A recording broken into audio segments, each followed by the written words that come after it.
Welcome back, everyone.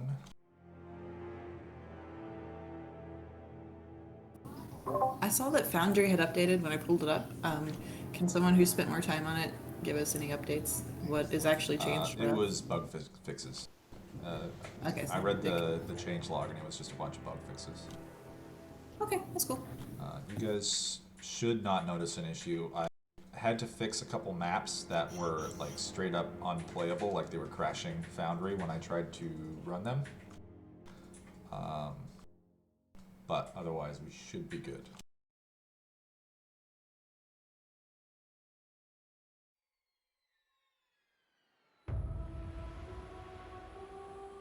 All right, you guys have entered a mine in the Kazarain Hills at the direction of Casimir, hoping to get into or at least dip your toe within the Underdark, find some relics that Casimir thinks will assist in locating ancient civilization.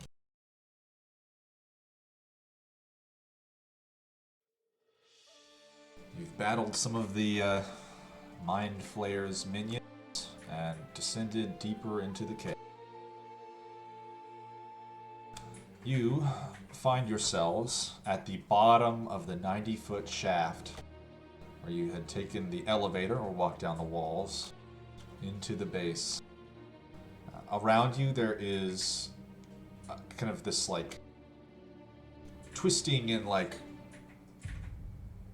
diving tunnels.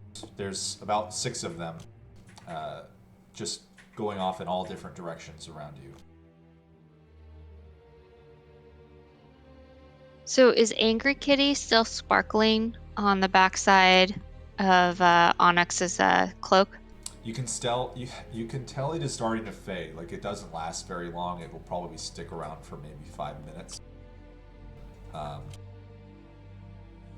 but yes, you can still see the faint outline of a grumpy cat.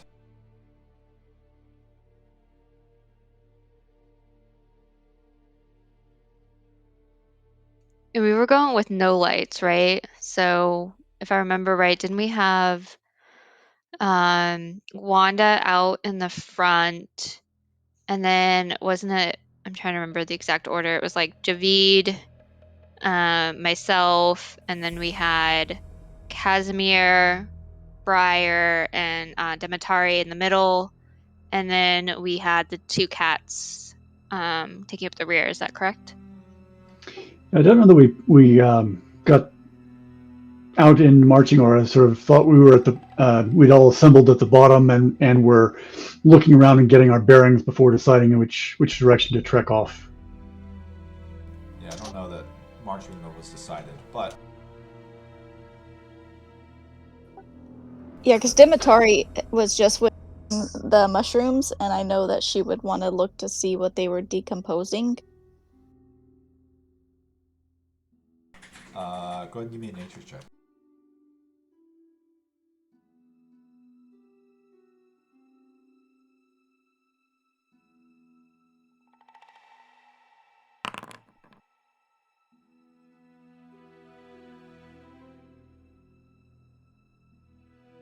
All right, so it's you can kind of tell roughly that the mushrooms aren't really decomposing anything. They're just kind of on the wall. The walls are damp, and it's likely just getting nutrients from the earth and water from just kind of leaching down. Don't appear to be anything specific that they are consuming. And does it look like there are paths that are quite well worn and some less so? I'm guessing that the mind flayers thralls are trekking off directly toward their master, and there are probably some other tunnels that are lightly used, some unused. Sure, go ahead and give me a survival check.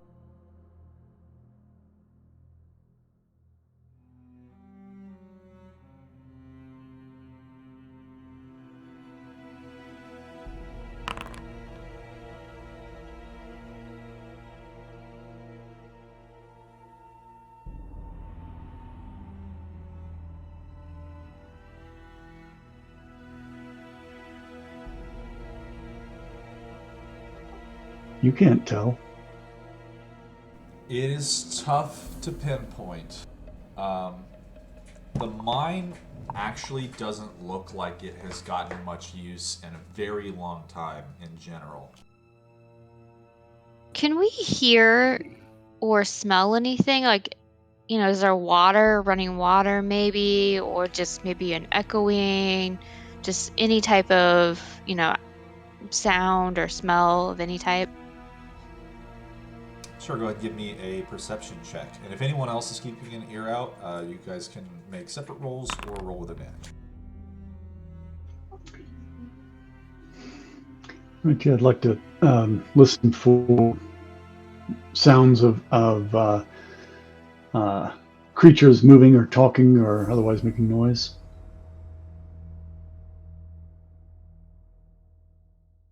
Okay.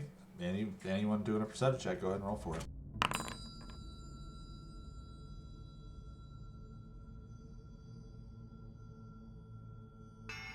Is there any, like, paint or, like, string left over from all the miners' stuff?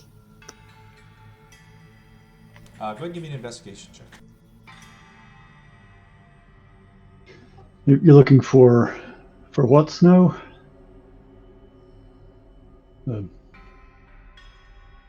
Wait, you mean Onyx? I'm sorry. Yes. I saw Chris's head pop up and got confused. Basically, I'm trying to find any rudimentary way to, like, mark a path that we take. So like ball of chalk, ball of twine, paint, anything that can be used to like rub on a wall, like make an X or an arrow or of sorts. Yeah. Well, if you have prestidigitation, but it'll only last an hour. So I mean, I've got spells, but they have a duration limit, and I'm looking for something that's not like smashing into the rock. Like I could drive a piton into the wall, but that's loud. I can always use ink if we can't find anything. Yeah, I was just gonna suggest that, because didn't you say you had ink? Because the only other thing I could think of would be like plants, like rubbing a plant against it, or something like that. But maybe ink, if you just like kind of make an ink blotch or something. Could we like make a blaze with a scraping something on the wall? Not enough to, not hammering at it, but... So, alright, so Onyx, you begin to kind of like move around. There are carts and barrels and a few boxes left over by the miners, but when you pry them open, it's like a box of mining equipment that's degraded beyond belief. Like, you pull out the handle of a pickaxe and it almost like mushes in your hand as you grab it. There's not a lot here. You can tell that the miners took anything that was valuable back with them, and everything they left was bad 50 years ago, basically. Are there any mining lights? We use the soot out of those. I don't know if we should be using lights. No, you don't use light, but when you burn the light, it produces soot, which is basically black marking. Well, I have chalk, I just realized, so we could use that. Yeah, if we want to have, because everybody has dark vision except for Briar and Demetari. So if you want to mark the way with Casimir when you're walking with him, just like mark the walls so we know where we're going in case we hit a turn or something. Demetari, does your owl have night vision? Yes. You could technically cheat, just have him sit on your shoulder and look through his eyes. Well, weren't we having Wanda up ahead? Like when we were up top, we had Wanda up ahead, and Demetari was looking through Wanda's eyes because Demetari can talk, right? She just can't see when she's looking through Wanda's eyes, and so somebody had her hand on her. I don't remember who. So I was grabbing onto Briar, and I can talk but can't see or hear while that's happening. But yes, Wanda was scouting ahead just to see if there was any dangers.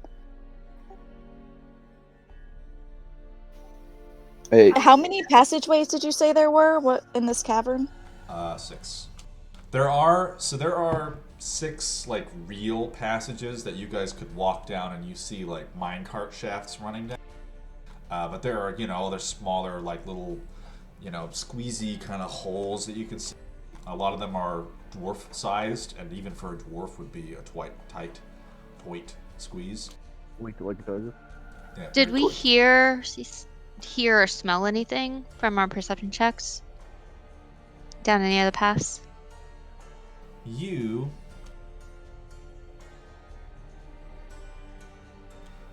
with a 19, you guys can't really see or hear anything, but you guys would be able to notice that off to one side, probably 2 of the passages are just a little bit more kind of, the air is still, and it has like a very particular smell. Like, this is different from the other 4. Not quite ozone, but close. Ozone. Like an Underdark. I don't know if she would know what an Underdark smell is, but like kind of like an under. So Javid No. has been in the Underdark. I'm Okay. almost certain. And Javid did also get a 19. So I will say that Javid, you would be able to tell that these passages probably go, like, very good odds they go deep enough to reach the Underdark.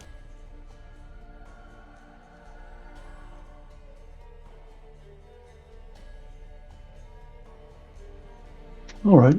So I'll let the others know that you said there were a couple of them. There are 2 passages. So one seems to have fewer of these mushrooms growing in it than the other. And Did we determine what the mushrooms are? Like, are they just natural growing mushrooms? When Demetari was. As far as you guys could tell, yep, they're perfectly natural. I don't think I definitely licked one of them. they make a Constitution saving throw. Yeah, like last time we were playing, I definitely said I licked one of them. Like, Yeah, like I the little remember that. the little poke with the tongue taste test. I don't think I got that. Give me that Constitution saving throw. Alright. It does not taste good, and it kind of tingles a little bit. Your tongue goes ever so slightly numb for like a second, and then it comes back. Interesting.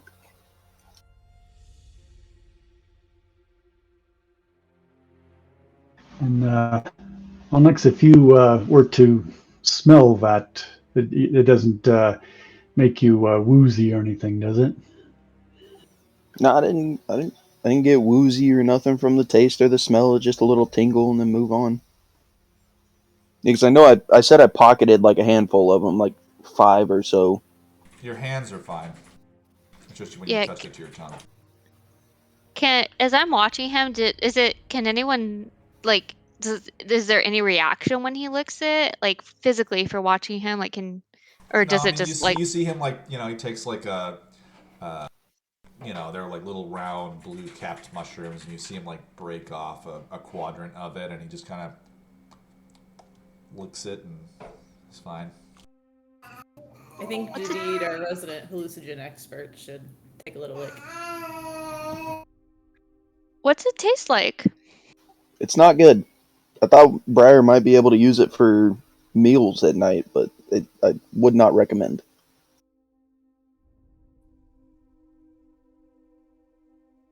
Do you think it might be poison? Yeah, the numbing is your tip that it's probably not wholesome. Can I tell if it would make a decent blue ink?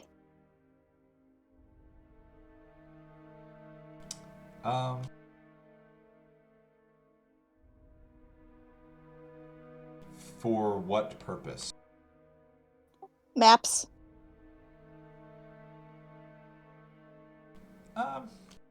For a second there, I thought you said naps.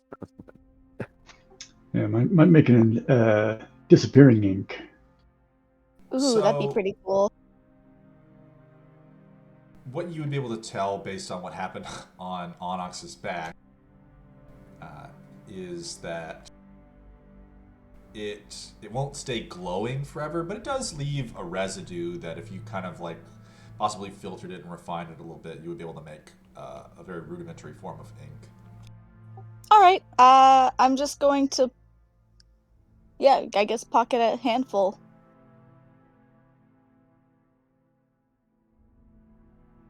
All right, you're able to grab, you know, a full-on handful. They're pretty endemic to this area of the cave. Well, it's looking like the more walked path would be the one without mushrooms in it. So that should probably be the one that we follow. Depending on whether we want to follow the more well-traveled one or Yeah, I don't necessarily. so. We should go, down the less traveled path if we're going to the Underdark. Yeah, maybe avoid the mind flare and its thralls altogether. I turn to Casimir. Did any of your notes that you got speak of any specific shafts or direction to the Underdark, or did they just is it like a cliff note that just says we made it? Unfortunately, this was only a log. One of the miners, a senior supervisor within the mine, was keeping track of their day-to-day operations, and he left behind a record stating that they had at some point penetrated the Underdark. If you put one on the bottom. But would it be didn't. It didn't mention a path. What they were mining for when they found it. Maybe there's an ore or an element that we could trace to the penetration. There you go. That is a good idea. We could keep an eye out for broomstone. That is one of the main items that I'm interested in locating.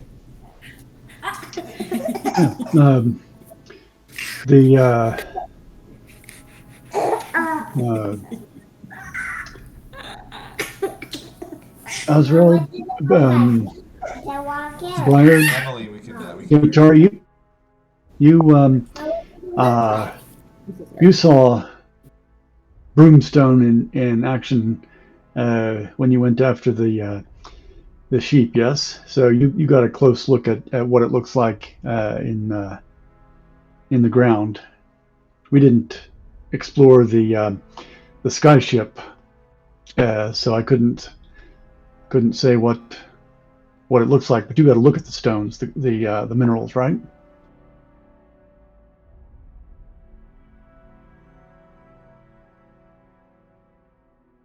I believe Azrael was the one, or not Azrael, Briar was the one who had kept most of the broomstone.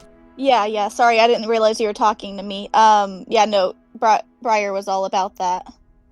I So believe actually she still has the collected flying. some? Yeah, she has the flying rock in her pocket right now. Oh, I all thought right. that she lost that. No, she at least from what I remember from our 0.5, she flew up to get it, but she could only get the one, so she pocketed it. And as far as I'm aware, she still has it. So I maybe pulled we it out and should showed everybody in the tavern. risk a light briefly to get a good look at the minerals, so we know what we're looking for if we're going to try to find a broomstone lode.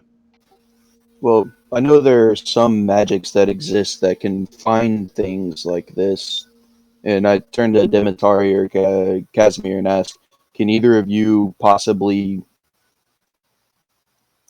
look at the weave and see if you can find it? That's an idea.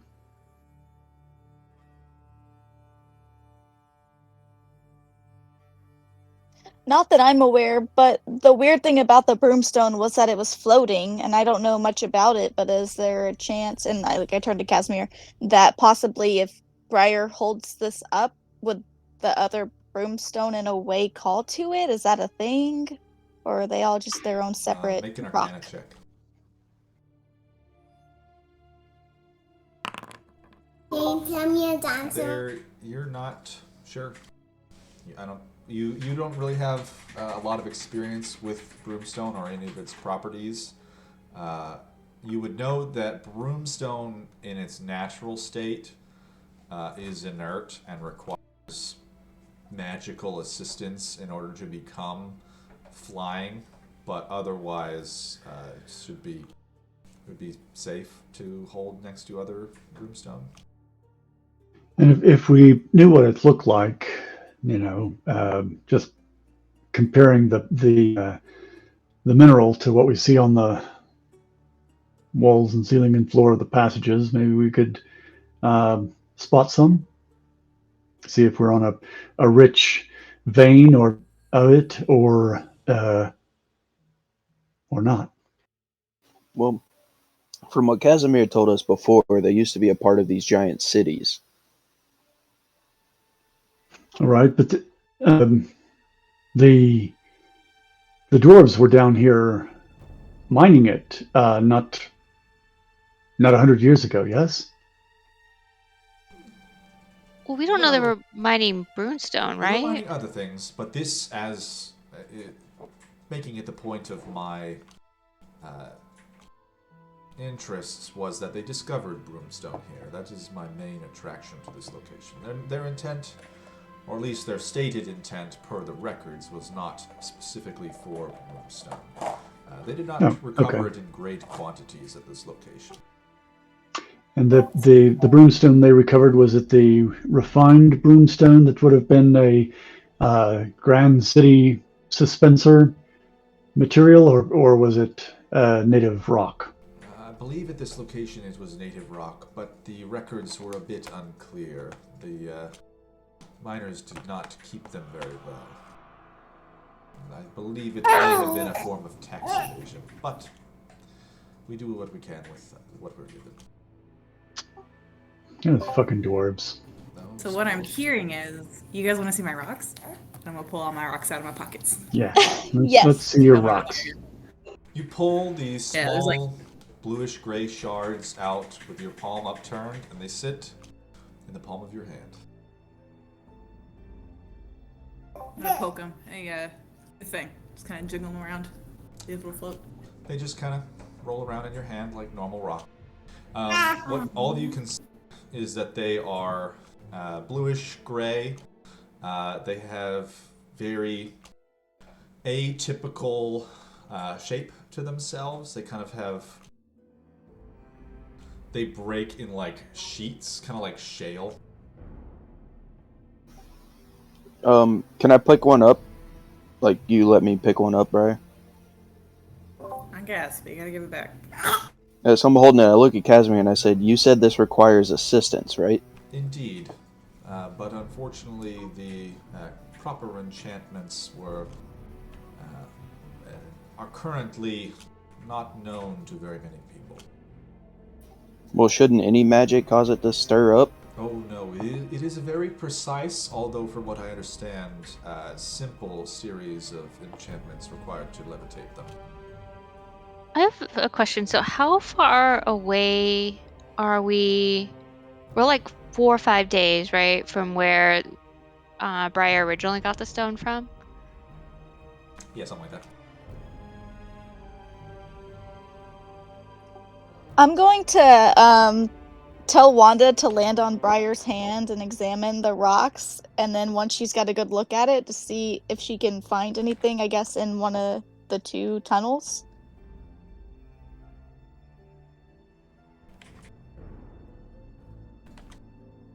You want Wanda to go look down one of the tunnels?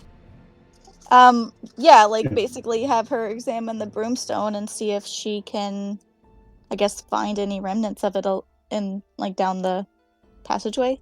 Okay, sure. Go ahead and give me a perception check for Wanda. It would probably take her a second. She's gonna have to fly down into the tunnels to look. Okay. She ran into the wall. Wanda kind of silently down into one of the tunnels. As you guys had discussed, you were more interested in the one that did not have the mushrooms, so she flies down into the darkness of that tunnel. As you guys are investigating the broomstone in your hand, it continues to remain inert. Similar, different appearance, but similar to any rock you've ever held. Can I try to? I don't want to.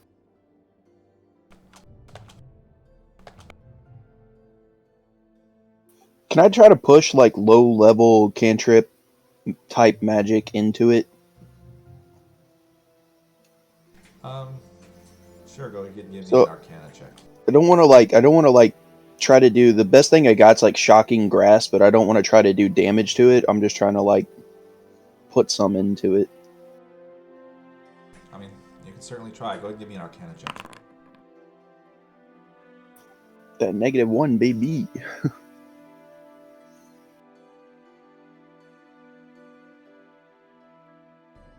Right. You kind of taking it and fiddling with it and applying various like types of magics and very like low level spells into it. You can tell that it is not receptive to what you are attempting to. For whatever reason, it just doesn't seem to respond, doesn't react in any way. You kind of jolt it a little bit a couple times with like electricity through it. I just kind of shrug, give it back to Briar. Well, let's take the path less traveled and keep an eye out. I know that trying to identify a mineral by its color and with dark vision is going to be difficult. Not being able to distinguish colors particularly well, but maybe something will come to us as we go. We should pay attention to smell. You said Underdark smell, so if we follow the Oh, yes. smell, it is likely to lead us to the Underdark. Oh yes, but the broomstone doesn't give off a particular odor. I thought if we were looking for more broomstone, that would be something to look for. But the scent of the Underdark, a little bit of sulfurous, gassy smell, should lead us in the right direction. And I'll say if we're ready, let's proceed. Should we wait for Wanda? Has Wanda not come back yet?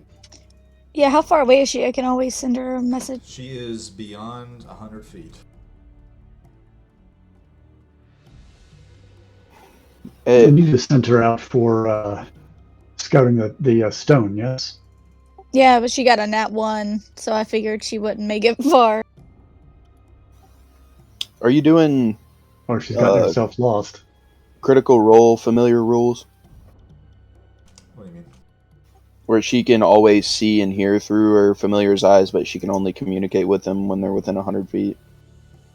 The seeing and hearing through their eyes is very specifically not possible beyond 100 feet. There are feats Yeah. that you can take that allow you to do that, like warlock invocations. So that is not something you would get for free.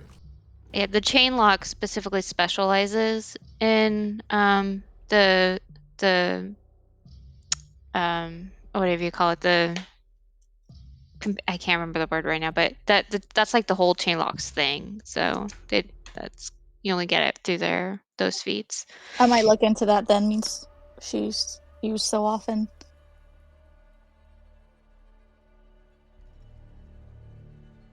And that's the Warlock Invocation feat? That would So- be one way for you to get it, but otherwise I think you'd have to be second level. Yeah, if you dipped into, I don't know if it's the most advisable, especially because you're a wizard and you're prepared casting, so that you'd be giving up high level spells for it. Right, like she's Um, just ritual right now, I'm pretty sure. Yeah, well, I'm saying so. Like, if you dipped into a war, because you have to dip into the warlock class, you would give up going up the wizard line, and I don't know if I would do that. Oh At least yeah, right now. I wouldn't want to that's not a good idea. multi-class as a warlock. I know that there are feats where you can still do warlock things, so that's where I got confused, I guess. I was just saying, so the subclass of warlock, there might be a feat that you can take some of that, but the subclass of the chain lock, like that's like their thing. Like that's kind of, so it's kind of hard to get into it. There might be a feat that gets you an extended range, but I'd have to look.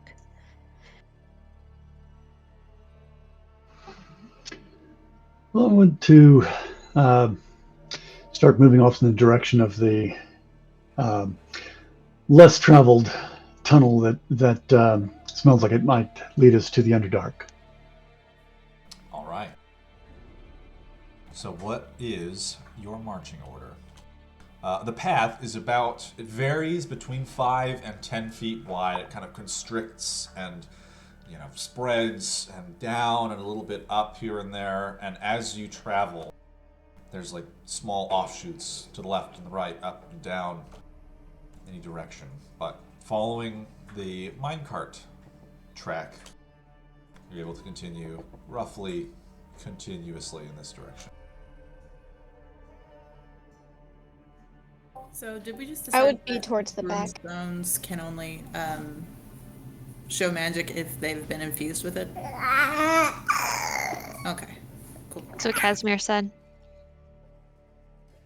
But Okay. again, as you yourselves mentioned that this rock you had here was active at some point previously. Yes, it Yeah, shot up it's through the like- ground. Yeah.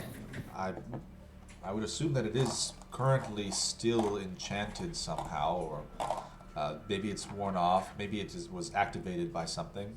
Who knows? I do have magical awareness. I could attempt to look at it and maybe see some more, but I don't think it would work if this is just like a mine. I don't think anybody's infused the entire whole mine with magic, You only get that like twice a day. I don't know if I'd waste that. Well, if we possibly triggered the magic by something we did before, what did we do that caused these to shoot out of the ground? We just walked by, right? Well, yeah, we were just walking into the woods, basically. And they were buried. Not necessarily that we triggered them. Someone underground may have triggered them.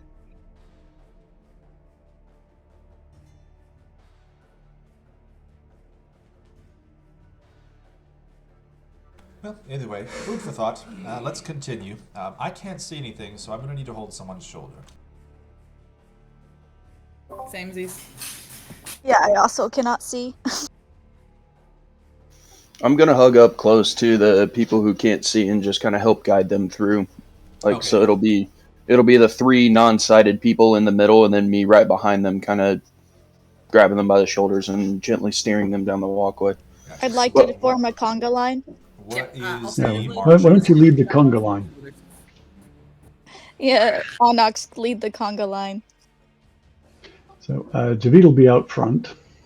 Okay, but also aren't we in the path that has a bunch of glowy mushrooms? So isn't there like low level light that they can kind of use to guide their way? I think you guys went down the not glowy one. No, we decided to go down the less traveled path, which would be the glowy one. You said it had more mushrooms. So therefore, it's the So less it had traveled been path. less trampled.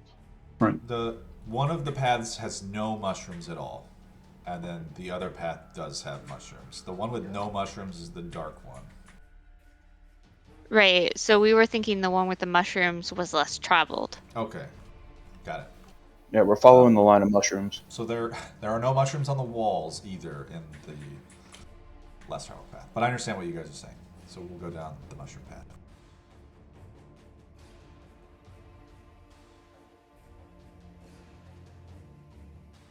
And just in general, keeping an eye out for, or just trying to smell, like, is the sulfur getting stronger as we're heading It was down the ozone. path?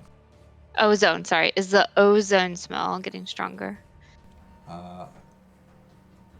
We'll find out in a second if you give me a perception check. But for everyone else, can I get what your marching order is? So we have Javid in the front, and then I know it is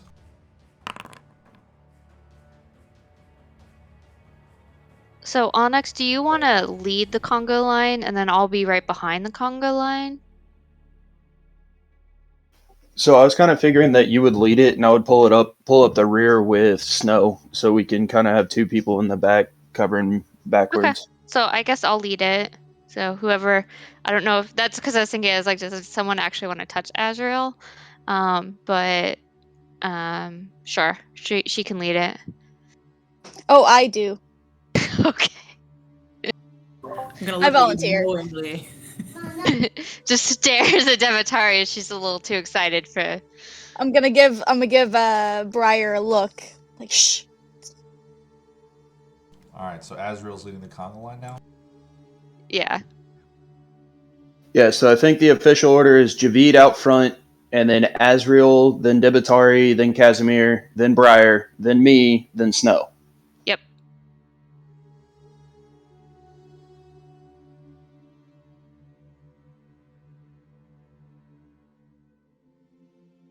Alright. Let's make sure we have this.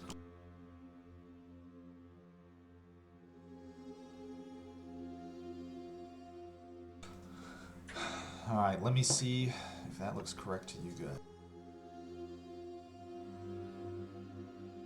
Yep.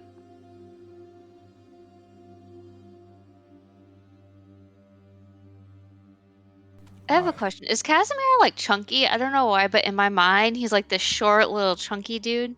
No, he's very skinny.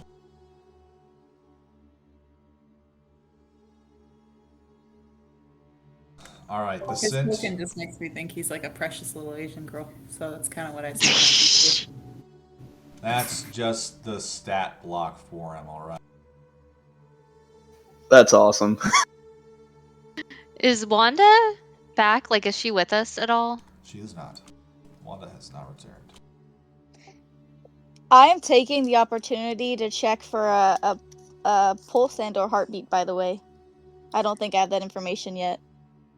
Okay, go ahead and give me something.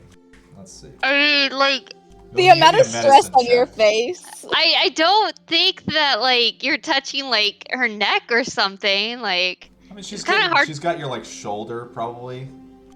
I mean, I know where the She pulse could, points you know, are. She's right here, and she could kind of like there's There's pulses like near you. Yeah. yeah, because there's. Or you I can can find grab it- you. You can find a pulse like up here. I'm pretty sure, or It's, like, especially on right- the left side. You know, your aorta Yeah, is like right right here. there. Yeah. But I don't think Azrael's gonna let her like touch her neck. That's probably gonna creep her out a little bit. It's probably gonna be like trying to like move it to the shoulder. Okay, but if I grabbed onto the crook of your elbow, that's normal. True, and yeah, you're right. There is a small pulse in the elbow if you're on the left side. I'm not trying to feel her. I'm trying to like. Yeah, like What I'm do you mean not by- trying to be Trying to do? weird. Oh, yeah, Weird in make a. it It's weird. totally in a weird. way. Okay. Well, I mean, Dimitari doesn't think it's weird. Oh yeah, that was. All I right. guess she got nervous. You do not find a pulse. But that's Yeah, because you're weird. not grabbing the That's- right place, not because you Well, don't feel so pulse. you're grabbing for a pulse, and you can't tell if you can feel one for like a split second because it's it's hard to like you can't just grab her and feel for the pulse. So you're kind of your finger slips every once in a while, and you swear for a second you can feel the pulse, but you can't tell if it's your pulse or actually her pulse. Okay, all right, I gotcha. All right. Javi. You come to a fork in the mine. As you approach, it is dimly lit by a reoccurrence of the blue mushroom. Smelling, you can tell that the ozone smell is emanating from the left passageway. My left, not screen left. Yes, your left. So on the screen, Wanda's gone down the right. Correct. rather left. As you guys round the corner, Wanda flies back up towards you, kind of silently over your head out of the darkness, and alights upon Demetari's shoulders and preens herself for a second, and informs you, Demetari, that she does believe she has found some of this rock that you were looking for down that passageway. It is quite a few turns away, but it is there. I am going to whisper loud enough, I guess, for Azrael and that's Casimir behind me to hear, and like ask him to pass it down. But Wanda's found some broomstone in the other passageway that's got a few twists and turns, but I'm sure she could lead us there if you guys want. And how does that correspond to the ozone smell? Does it seem fresher down that direction? More evident, obvious? It is stronger. So Wanda Yes, tells that's what me I that meant, it smells stronger? Wanda does not smell the ozone. That's all you guys. Okay, alright. Yeah, I don't She know. tells you that So- she saw some of the rocks that you're looking for. And so the rocks were down the left path? Correct. All right, let's Okay, let's so turn let- down that way because I let's go think down the that's left. sounds like the way to go. Do we want to go down this a little bit further just in case there's some here as well, or we just want to play it safe? No, that's a fair point. We probably should poke our noses down each to see if what each of these forks, at least give them a I novel. disagree. We should spend as little time here as possible. We have an objective. We should beat the objective. The objective is to find the Underdark. Underdark is ozone smell and brimstone. We know where that is. We should go towards that objective. It's always prudent to make sure that we don't leave a fork with possible assailants undiscovered. That is not But just our objective. Our objective is Our to get to objective the is Underdark. to protect Casimir, and if we don't keep an eye out for threats, we are not doing our jobs. We don't need to find threats. We need to find the Underdark. If threats come to us, we will take care of it. There was no reason to go and find anything else. We have an objective. We should go towards that objective. All right, you make a compelling argument. I will turn down the left fork. All right. I believe you guys can move your characters on this map. So Means Wanda's been there already. I will basically just have her be right in front of Javid so she can show him the way. I cannot move my character.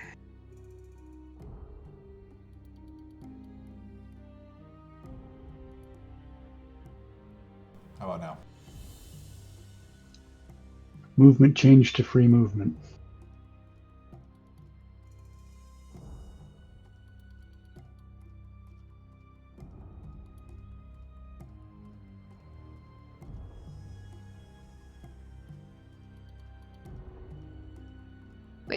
I feel like we've lost the Congo line. Kinda.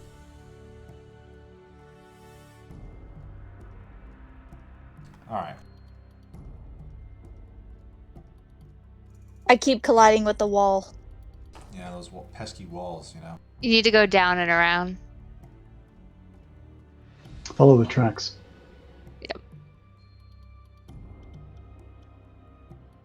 All right. Who is keeping an eye out? Can I get a perception check from whoever besides Javid? So I'm I see keeping an- Javid's 20. Well, so I guess- probably. I had rolled before because I had asked about the ozone smell. I can roll again if you want me to. Sure. Yeah, I'm keeping an eye on the rear just to make sure nothing's like tailing us or coming up from behind anywhere. Okay.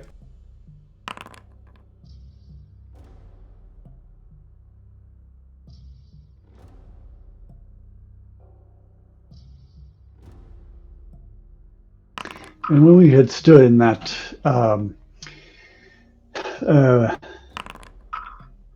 open space, the clearing where all the forks went off, we didn't hear anything down the other passages.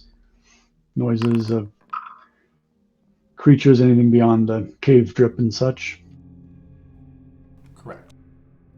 Should we run or roll a stealth check? Because I mean, I don't think we're Yes. being Yeah. loud. If you guys are Yeah. stealthing, I definitely need a group stealth check from you guys.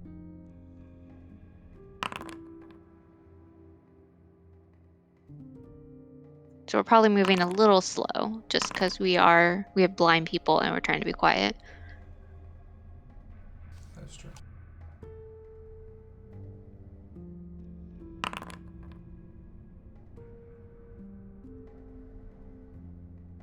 I swear, Onyx just like kicks rocks for fun. Well, I think something's going on my computer. It's being super laggy and like not wanting to. Like my dice don't appear in D&D Beyond. Oh, that is weird. You didn't pay the Yeah. extra for good dice rolls. Okay, go on AFK for a sec. I'm gonna go take her up for a nap. Okay.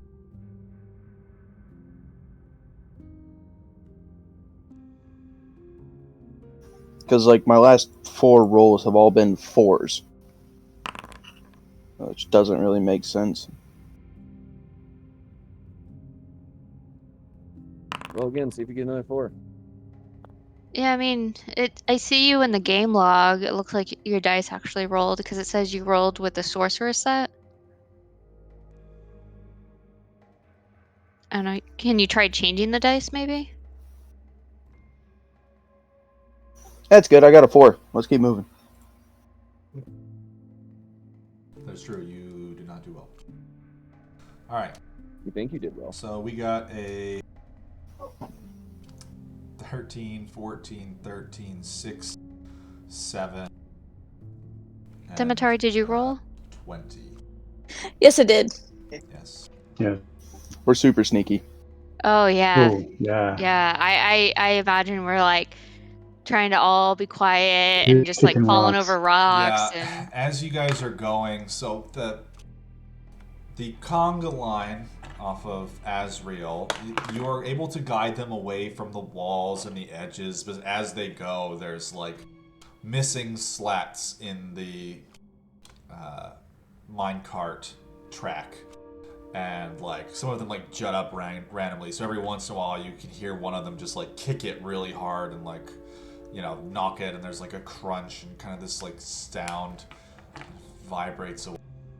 You guys can tell that you're not exactly being very stealthy. I would like to catch a sneezing fit. In the very back, you guys hear Onyx just let out a sneeze, and it like echoes everywhere. All of is you it like lightning that comes off too as you Yeah. sneeze? And as he sneezes, like you can see this like almost flash of light as like just this like little crackle of energy comes out of his nose. Javid I just- startles, jumps into a shadow and tries to disappear himself. I just imagine when he sneezes that electricity, he just looks like he put his finger in a light socket and just Oh yeah. Yeah, the whole main like kind of like stands up for a second just from the like charge. So you said there was a minecart nearby? Well, you are walking It's along a minecart on the track. Yeah, You but there's guys can not s- an actual minecart. So there are, every once in a while, you can pass like old dilapidated ones, but there's not like a working minecart that you can see. Like that's Oh, yeah. Okay, We well- should grab one of those and rattle our way down the track. Well, I was thinking like if we find one sturdy enough, it might be fun, you know? If we go downhill, be quick, and we're loud enough. I don't know. It just seems like a fun idea. your whispers cut through the silence. All let's, right. let's table until we find a minecart. Then we can discuss.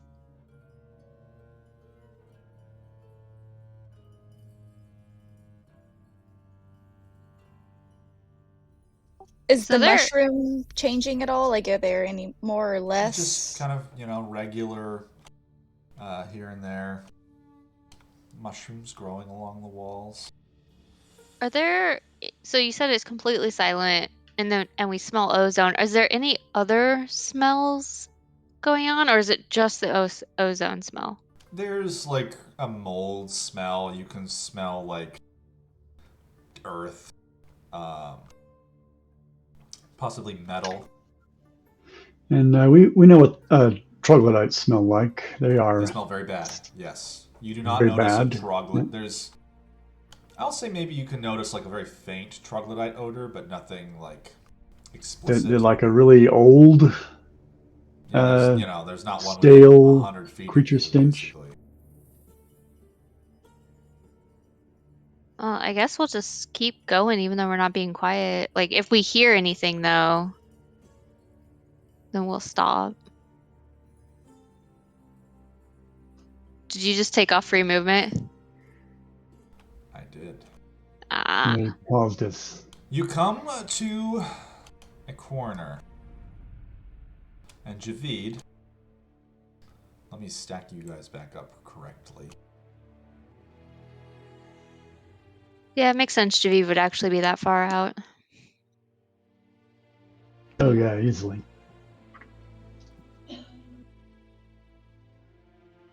I think Onyx would be right behind Briar, because Onyx was like kind of guiding Briar. Well, Yeah. Briar's in the conga line, right? Yeah, exactly. And then the end of it is Onyx. So that's what I'm saying. Like, he's Oh, wait, actually the the end of it end is snow. Yes. No, Snow, I thought, was taking up the rear, but not actually like touching Onyx. Oh, the conga line. Yes, you're right. Right. So, you come to a corner, and as you're stepping forward, Javid, you suddenly notice off to your left at this fork, you can hear heavy breathing, like almost echoing, like.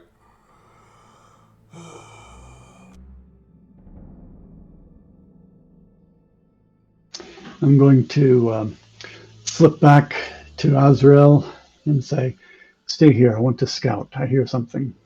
We should send Wanda, not you. One that's not invisible.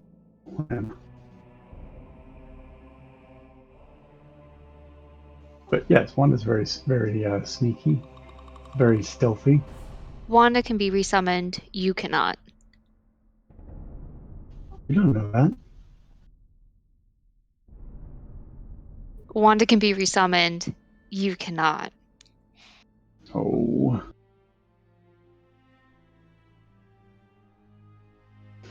All right. So I'll say, whisper, pass back Demetari and ask her to have one to go check out the heavy breathing.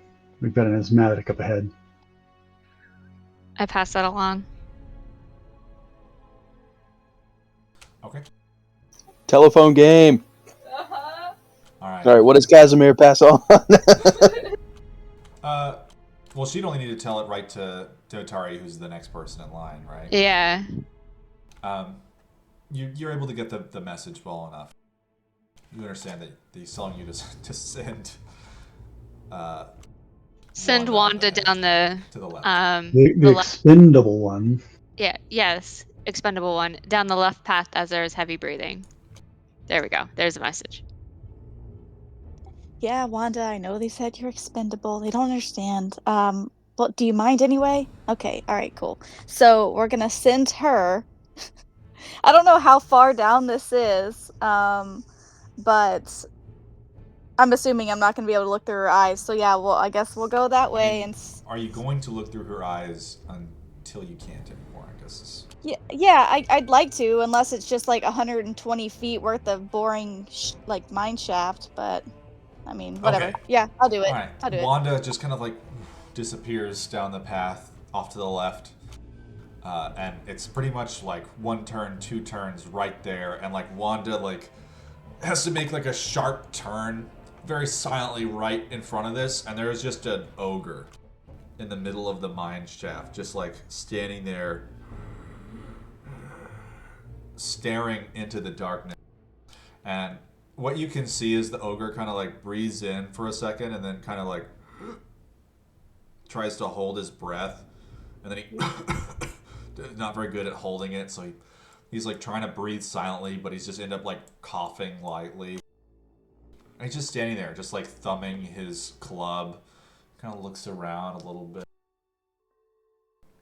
Just kind of stands there, and he is just like blocking the path. He's not squeezing, but he is taking the entire space. Can Wanda he- squeeze by him? Or is it like literally he's blocking the entire path? She could probably do it, but it would require a check. And I'll also tell you that this is roughly 100 feet away, so if Wanda wants to go past him, you're not going to be able to see anyone. Right. But he is looking in the direction that we are. Correct. Okay. So like, is he? You said he's like open mouth breathing. He is mouth breathing, yes. Oh, okay. There's mushrooms nearby. There are a few. Could Wanda pick one and then basically try to like throw a mushroom into his open mouth? Sure. Go Okay, ahead what do you want? and give me a... So Wanda's able to, swoop down and grab like a claw full of mushroom. I would need a dexterity check. I don't really think Wanda comes with. So yeah, just a dexterity check to see if you can chuck it into the ogre's mouth. Oh man, why?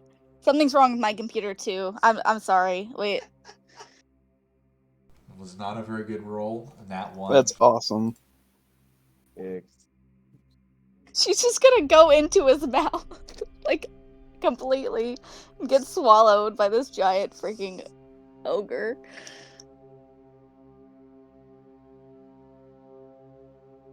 All right. Wanda I need to step away for a second. I'll be right back. Wanda kind of flies up and like chucks it at him, and it like bounces harmlessly off his forehead, and the ogre kind of reaches up and kind of rubs his forehead and like feels like a little bit of mushroom residue, and you see him like lift up the club and shoulder it, and he kind of just starts like shuffling forward slowly. Alright, we're gonna send her darting back towards the others, as she's doing that, I am whispering, "He's coming." Ogre. Alright. I'm just gonna go into like a battle stance. Like just kind of get my weapon out and just go into like a defensive stance. There's not really anywhere to go, right? Yeah, not really. It's kind of a straight tube. You could go forward and to the right, or backwards. There's like a little offshoot behind you could try to hide in, but it's a dead end, so. He seems stupid, and he's open mouth breathing. I tried to get Wanda to throw some of those mushrooms, but she missed. Maybe we could like surprise him and maybe, I don't know what they do.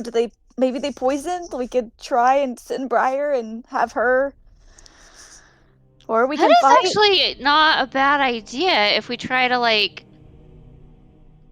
get Briar to like throw one at him, like similar to what you were trying to have Wanda do, but like, Briar like fly over. She probably has better dexterity. Yeah. I mean, he's probably not going to understand what the wings are, and like I said, he doesn't seem very aware. Yeah, like we could have Briar fly in and we can cover her so that way we can be like throwing stuff at him while she's trying to, aim, so that way he's distracted. Okay, I'm gonna start gathering up mushrooms, I guess, because I don't know how many it's gonna take. Yeah, I'm gonna help you gather mushrooms and be like, Briar. Although she can't see, so that might be a problem. Well, we could honestly Just throw light out now. throw light in his face. Like, surely he's gonna take a second, be surprised, and then she's gonna see right where to throw it. So how about I light a torch? So I'm gonna take out a torch, I'm gonna light it, and I'm gonna hand it to Briar so she can throw like the torch at him, and then throw the mushroom right after. So like he's like. All right. As you guys are doing this, Javid, are you still standing at the corner, or would you have moved back? I would have looked for a nook or cranny that I could, sort of wedge myself into, so that perhaps the ogre would be moving past me, not seeing me, not brushing against me, and I get behind it. Okay.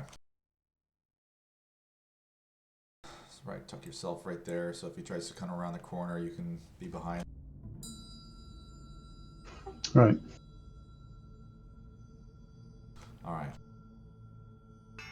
Javid, you see the ogre appear out of the darkness around the corner, and he kind of lumbers forward a bit, and noticing the orange glow of the torch that Azrael has lit, he kind of stops in his tracks, like looking at the corner, the torchlight to his right. And he kind of, I gotta go tell somebody so I can get reinforcements. Can And I then just he- like run straight towards him now? Because I can go about 45 feet. So if I just take the torch and I just like run right at him, like with the torch in his face. Alright, what are you trying to do with the torch when you get to him? I throw it in his face to kind of like just like get him like kind of unsteady to give Briar enough time to fly over and throw the. Yeah, blind him. Do that. Exactly. All right. I'm trying to blind him. I'm like I just run up and like throw it in his face. Can I get you guys to roll for initiative?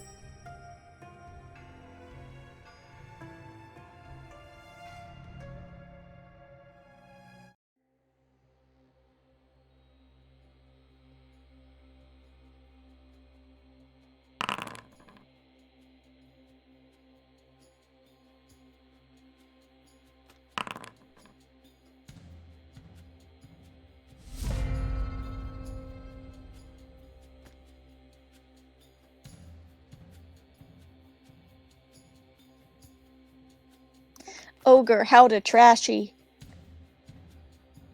You guys are not supposed to be able to see that, and I do not understand why it will not show you guys that stuff. Oh, I have no idea what it means. It's just funny to say. Alright. Who are we missing? Oh, we're missing Snow. 'Cause it didn't spit his... At 27. Is Briar in the combat? I don't.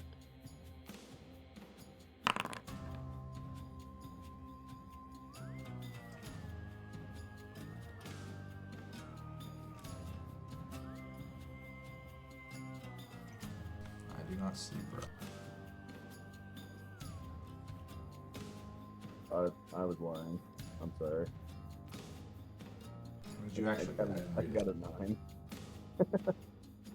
I'm sorry. Also, I need to collect a vote. Do I want to be bad today? Yes or no? Do you want to be I bad like today? Angela, like in real life. Do I want to be bad in real life? No. Just no. There's one negative Nancy. Well, Azrael, the person that hates bad, is telling you no, don't be No. bad. No. This is Crystal telling you to be a good person. Azrael would say kill bad people. Okay. So did I actually move up to the ogre, or was that? I'm gonna we're starting combat with the ogre says I gotta go back and get reinforcements. Yeah, So yeah. Is there a map? what? Is there a map, or are we all just looking at the black? There is a map. Do you not see the map? I do not see the map. Hold on a second. Let me refresh my page. My internet here is pretty good. A lot of it is dark though for me. So is there a way Okay. that it could just be dark where you're standing? I just had to refresh, I guess. So we're like all stacked up on the corner. Yeah, because we had a Congo line. All right. Onyx, is your turn. So just hearing everybody like talking about it, I'm just gonna move up to the front and then hold my action to attack anything that comes within range. Okay. Javid, it is your turn. Well, I see a great big ogre in front of me. I'm going to shoot it.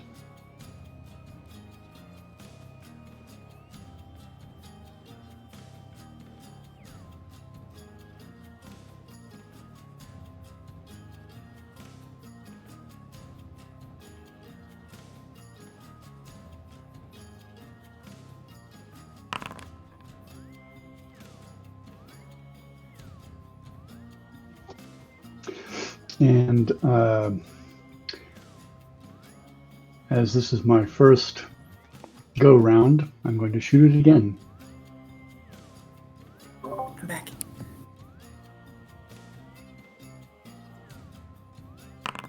We're in combat. You've been asked to fly some poisonous mushrooms into the mouth of this ogre on your turn. All right, what is that? 18, 22 damage.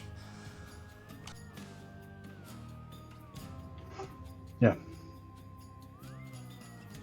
All right, Javid kind of like rounds the corner, draws up, and like sends 2 arrows rapidly towards the ogre. And he kind of like takes one and just like sinks into his shoulder. The other one like catches him in like the fat of his gut. He's like, "Ow! They're shooting at me! Help!" And he starts to turn and run away. Friar, it is your turn. So I'm trying to put mushrooms in somebody's mouth? The ogres. So Demetari gathered some mushrooms and handed them to you, and said, "These are poisonous. Put them in or fly them into his mouth." So I will tell you that he is not mouth breathing any more than your average ogre does. It just that was what he was doing when he was standing there at the corner. Or you could just kill him. That's He's also. running away now? Yeah, he's running away now. Is he running away now? Yes, but he's running okay. to get reinforcements to come and kill us. Oh, I see. Well, considering that, I will rage and then try to catch him and cut him real good. Actually, you know what? I don't even think I have rages anymore. How many rages do I get a day? 3? Pretty sure it's Okay, we have 2 more then. Okay, so I will rage and attempt to catch him. Sorry, hang on just a second.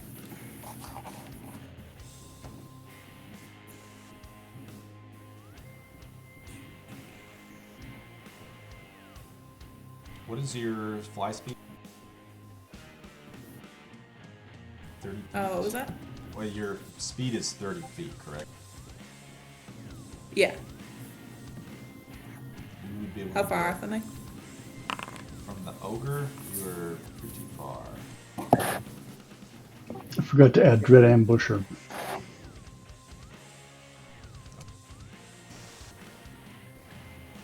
Fine. he's like real far off, huh? Let's see. Is that on each hit or just the first one? That's one. You can add it to one hit on your first round, I'm pretty sure. So I but can't see him where I am now. Well, you don't. He is standing in darkness, actually, so you would not really be able to see him very well at all. The only light currently is coming from the torch that Azriel lit. Okay. Well then, can I hear him? Yeah, you can probably. You can tell he's somewhere in front of you in this darkness. He's huge. I mean, you know, it is hard He's to running, miss. so Yeah. I feel like he's making noise. And he's been bellowing. Okay, I'll try and smack him. Am I in smacking range? You are kind of at the edge of the light, and you do not see him in the darkness in front of you. Okay, I'll just try to throw a javelin at him. Okay, go ahead and make an attack roll with disadvantage. Okay. How do you roll it at disadvantage again? I think It's it's, like left control or shift something? and then click will do it. That's what I do. I think isn't control the disadvantage and shift the advantage? I Yeah. honestly don't know. Mine is it asks me what I want to do on every single roll because I never know what I want to do. All right, you kind of like huck it into the darkness, and you hear it like clatter on the ground just a few yards in front of you. You did make an attack roll at an enemy creature, and I don't think the requirement is for you to hit, so you do maintain your rage. Okay. Oh, I never rolled my rage. Hang on. Do go ahead and roll your rage. That'd be a good one. My favorite. Alright, especially because I don't know what they all are yet.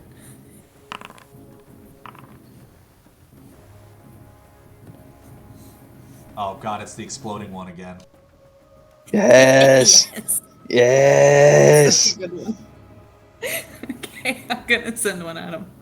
You cannot see him, so unfortunately you cannot use it this round, but you do have it.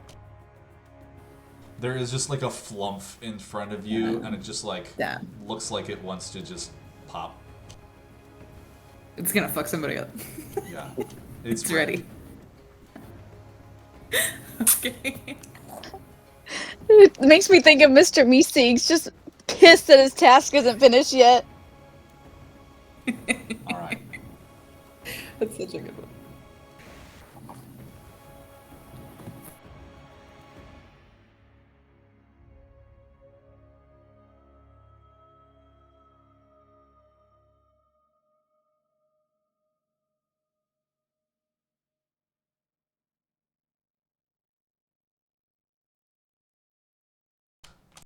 Alright. So, you see kind of like shuffling out of the right passageway of the fork this large ogre. And on his back, he has this like strange backpack. And Javid, like over your shoulder, where you suddenly hear him come out. And this ogre has like a big shield in front of him and a little mace. 4 little goblins poke their heads out of the like little backpack that he's wearing, and they go, "There they are! Get him!" And they just like send this like hail of arrows towards your group. The ogre bellows, "The trap worked!"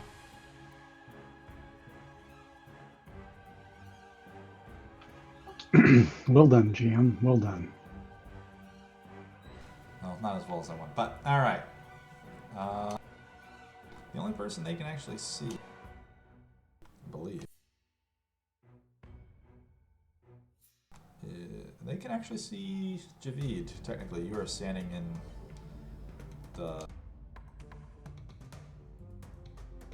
Nope. Never mind. Yeah, how much No, light so is You giving? have a normal torch, right? I think it's 15, Yeah, 15, right? I thought it was 30. Let me double check. I thought it was 30, 30. If it's 30, 30, then they can see Javid. No, you're right. It's 20, 20. So it's dim light, bright light for 20, and then dim light for 20. So they can see Javid, but he is in dim light. That is correct. All right. And I believe dim light only grants disadvantage on perception checks. Yeah, so Briar would be in bright light, and then Javid would just be on the edge of dim light. Okay. The ogre in the front kind of like raises his shield up in front of him to block himself, and all 4 of the little goblins just let out this like hail of arrows towards you, Javid.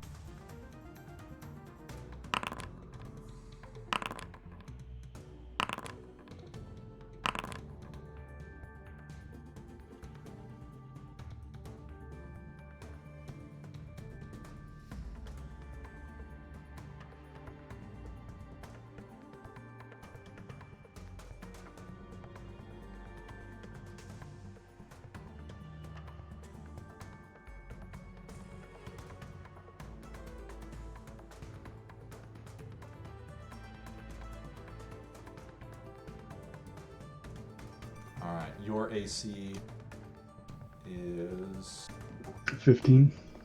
Alright. 2 of the arrows hit for 7 piercing damage. The other 2 just kind of like sail over your head harmlessly as these goblins are just like wildly firing. Alright, so it's Is the floor of the mine dry? It is damped. So torches, like if okay, so basically what I want to do is take my action to light my torch, and I'd like to... You can have mine. I was gonna hand it to you on my turn. Because I don't need it. I can. You, I have, you Oh. could take it from her if she's willing to give it to you. yeah, you Okay, can just take alright. it. That way we don't waste a torch. Because I was gonna give it to you anyways. Because I don't need it. Okay, then we'll do that. And that hang on, give me a second, because that makes things different for my turn. I'm gonna move, I guess, in between Onyx and Briar. Can I see anything at this point with the torch?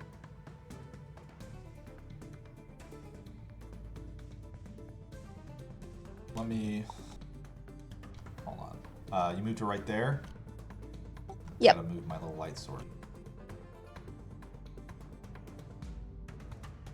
Let me make sure I actually measured it.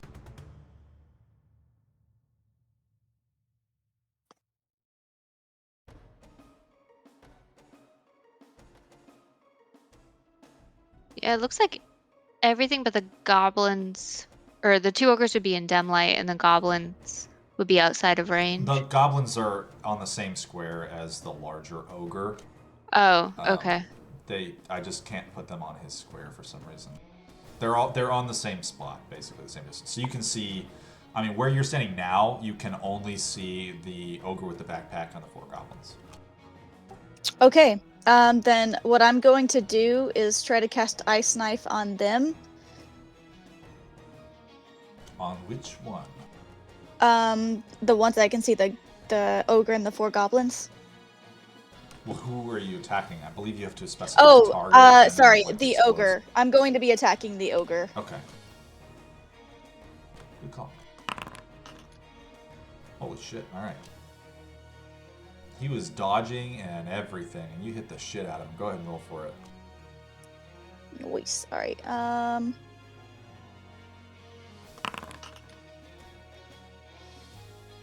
Oh shit, hang on. That was the wrong one. Ignore that. Okay. Alright, there it goes. I can fix the goblins. That's where the goblins are. They're all on the ogre square. And they move in tandem. Okay, and so, if they fail their dex save throw, they'll take 2d6 cold damage, because the shard's gonna explode. Everyone within 5 Alright, so feet. the ogre is going to take 3, and then the rest of them will take 7 if they fail the dex save. Got it.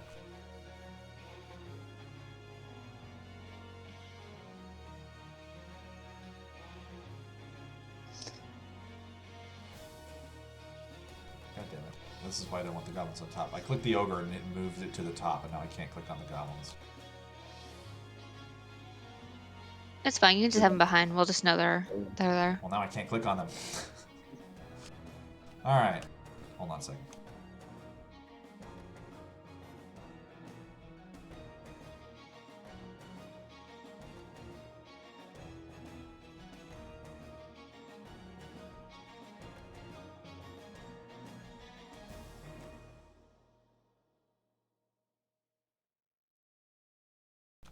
What is your DC is 15?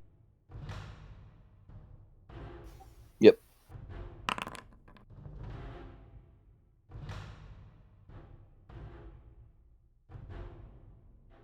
Okay.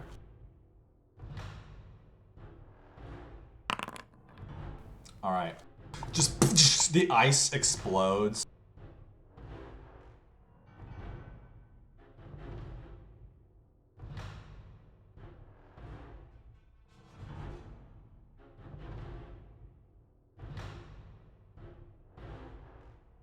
Actually, let me make sure, because they all have 3/4 cover, and I don't actually remember how that affects dex save. No effect on dex saves. Yeah, I don't think so. I think it's just attack. All right. Okay. And then, so I had a question. I want to cast Hex as my bonus action. And so that would mean that I deal that extra necrotic damage whenever I hit it with an attack. But because I'm casting it after the attack, it won't apply that damage to that one, right? Correct. Okay. So I am going to go ahead and cast that anyway as my bonus action. And hopefully I'll be able to use it next turn. I normally do that before, but I forgot.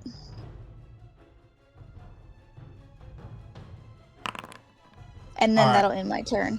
The explosion of ice goes off on top of the, like, you catch it in the shoulder, and it, like, showers their little encampment on his back. And you see, like, the spray of it, like, just blasts one of the little goblins in the face, and he, like, lets out a shriek and topples off the side of it, and, like, lands behind the ogre. The other three they look very, like, damaged, like they're starting to bleed, and they've, like, cuts and scrapes all over their face. The ogre is completely unaffected and just standing there, shield.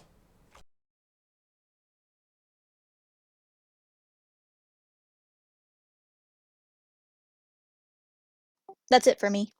I like how it has like the negative that like kind of floats up. That's kind of cool. Yeah.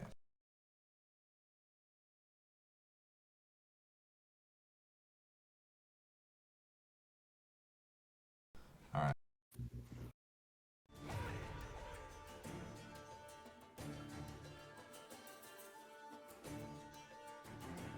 The other ogre, the one who was pivoting to flee, kind of turns back around and is like, "This is my cue," and he moves back in and just, like, raises up his maul and just starts to drop it down right on Brian.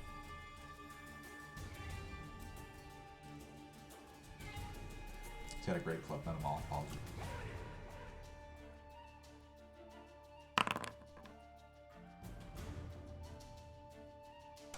It just, like, connects with you in the air and just sends you, like, spinning into the ground for 13 bludgeoning damage. But halved, yeah. But it would be halved, so that would be 6.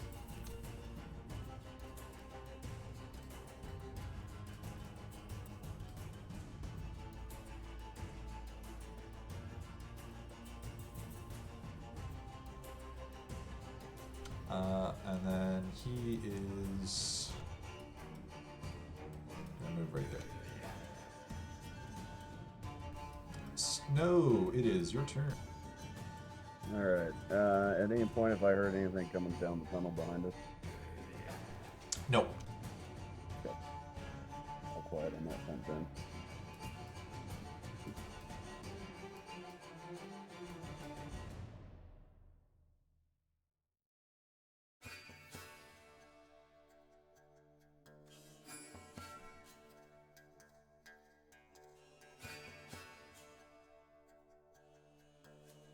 Yeah, I'm gonna move down here and shoot at this guy. All right, go ahead and roll. for it.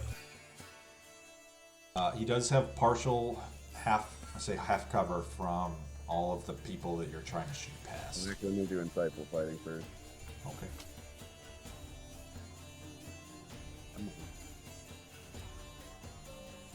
Sorry, it's being very laggy.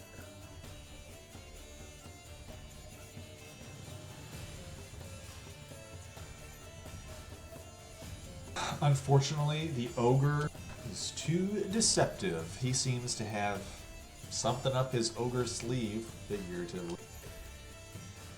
Or is it that he's just so dumb that Snow can't read him because he's literally just not thinking? You can tell he's marginally smarter than your average ogre.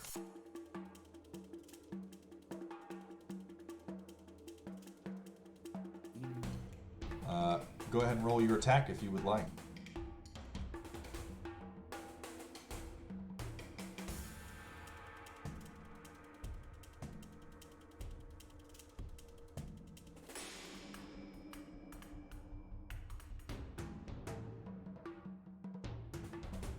All right.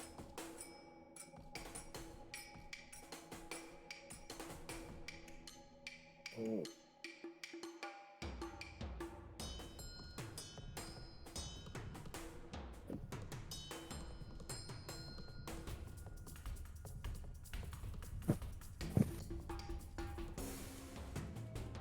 $11.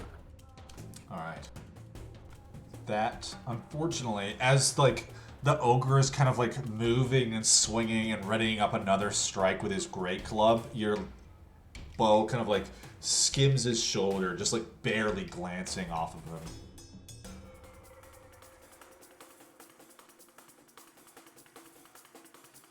That's it. All right. You could hide if you like as a bonus action, I believe, as a rogue. That's a thing, I think. And the insightful fighting is with my Oh, bonus that's right. You action. didn't use it. All right, Azrael, it's your turn. How tall is the ceiling? 10 feet, maybe. So the ogre stands how tall? 8. Maybe 9. Okay, I'm gonna climb on the. Can I climb up the wall? Like, kind of climb on the wall and then like walk over across the ceiling, so that way I'm literally upside down and like stab the ogre from there. Sure.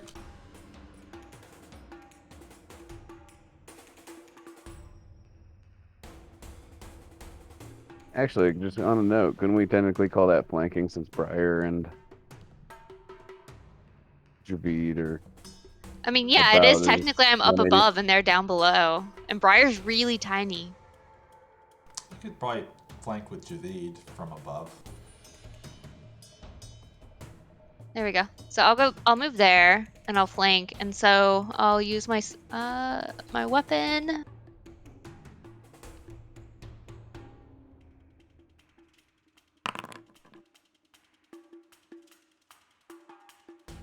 And then as a bonus action, just unarmed strike him.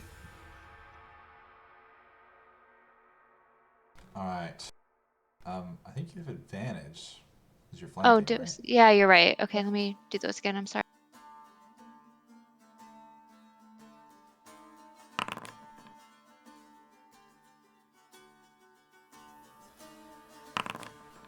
So it'd be 16 and then 18. And then the damage would be 7 7 plus and 8. Okay. So, what's that, 15? All right, that Yep. hits both of them. You like jab him in the shoulder and then just like punch him in the face as he's like kind of like trying to figure out who he wants to hit. Yeah, I'm just gonna stay there on the ceiling. All right.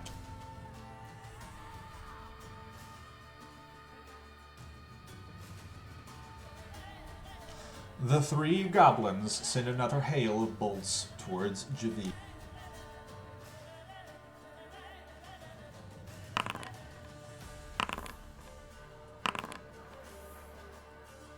Two more strikes connect for a total of 6 piercing damage.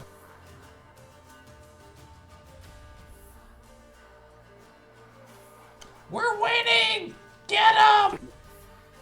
All right, Onyx, it's your turn. So me and Javid have the same initiative, and his dex score is double mine. So wouldn't it be his turn first? Sure. It's your turn. All right. Well, I do not like standing in the middle of this mess, so I'm going to take a disengage, try to move around the ogre, and get out of the light and out of the line of fire of all this.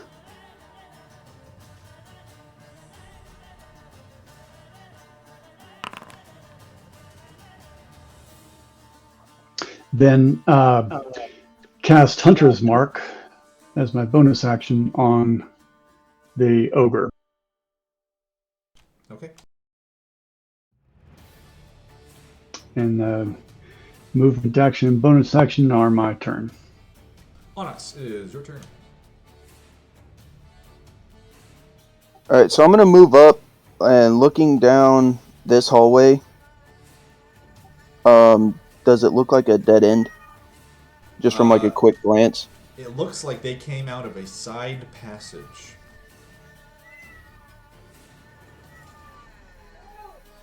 Okay, yeah, fuck it. So about, I don't know, 2 feet in front of that big ogre that's got all the goblins on him, I'm gonna cast Shatter on the ceiling above him. I'm trying to collapse that side of the tunnel. Okay. Yes.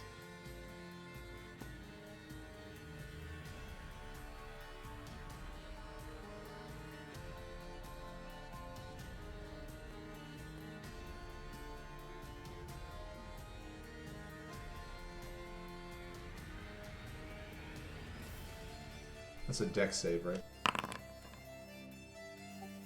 So no, I'm not casting it on them. I'm casting it on the rock above them. Shatter is an area of effect, correct? Yeah, it is. So it's gonna be everyone pretty much. It'll do double damage on inanimate objects, but it will everything within the area will get It's a affected. Constitution saving throw. And then everything that's stone, crystal, or metal has disadvantage on the saving throw. So shield, mace, all that kind of stuff also is affected. I thought it didn't affect things that were worn. Correct, it is not. It's correction. Yeah. A non-magical A object that is not being worn or carried also takes Isn't. damage. Okay, I misread that.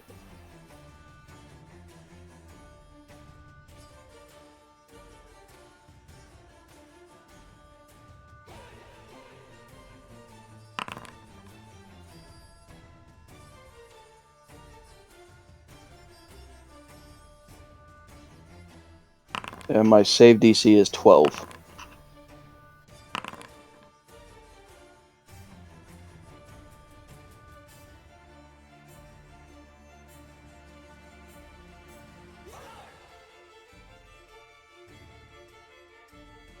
The ogre seems to barely notice.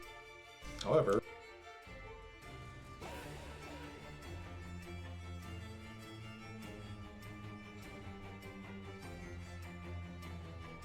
oh, that's not there.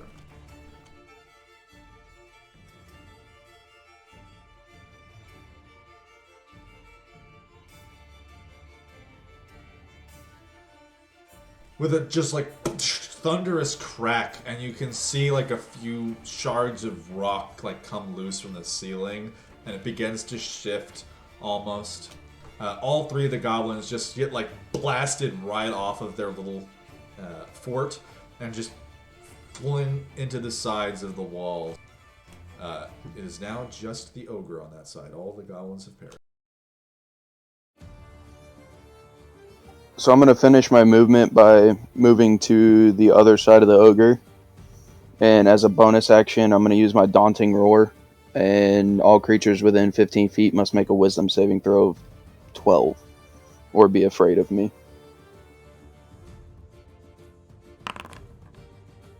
DC 15 whiz save, you say? DC 12 whiz save.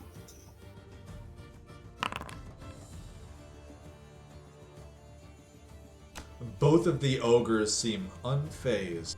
The big one in front of you just kind of, little creature wants to fight, huh? That'll be my turn. Briar, it's your turn.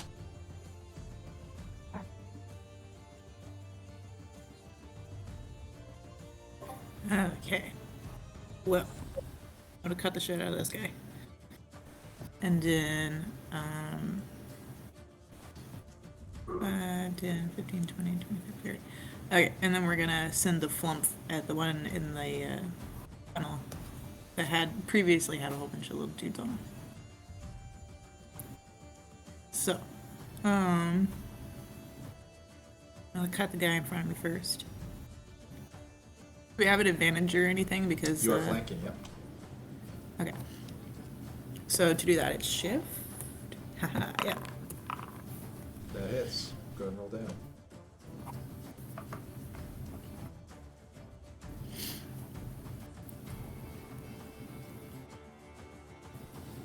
And what do I roll for the flumps? I believe that's just a d6 and they have to make a dex save. Okay. And it's just the one. Who are you flumping? The the guy down the tunnel a little ways. Okay.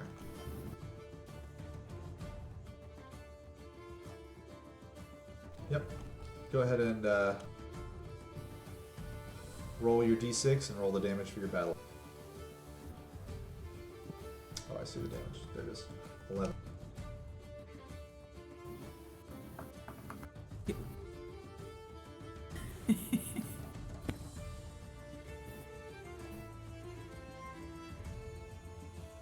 And I'm gonna stay where I'm at. Alright, the ogre that's kind of standing over there in the corner as he's like just now realizing that all of his like charges have perished. A little flump just like pop into existence in front of his face, like throws up a little fisticuffs, slaps him, and then explodes right in front of him. And he's like, ah! Hell yeah.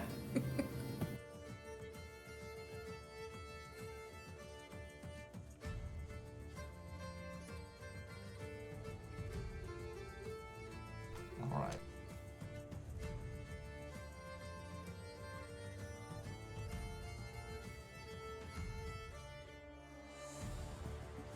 The large ogre, noticing that everyone around him is dead, pretty much, and kind of,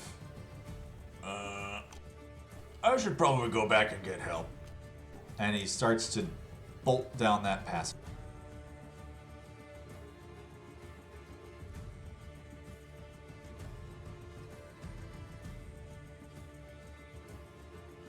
Dimitari, it is your turn. You see the large ogre that you had targeted a minute ago just runs away.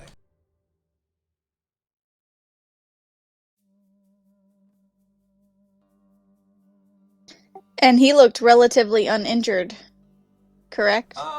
Fairly. I would say as far as our ogres go, he was, lightly scratched.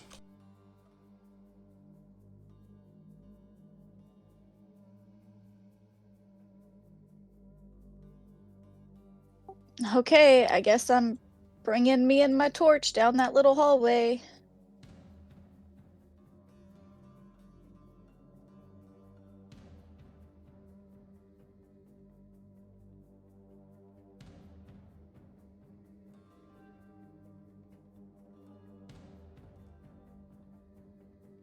All right. I think that's 30 feet. Yep.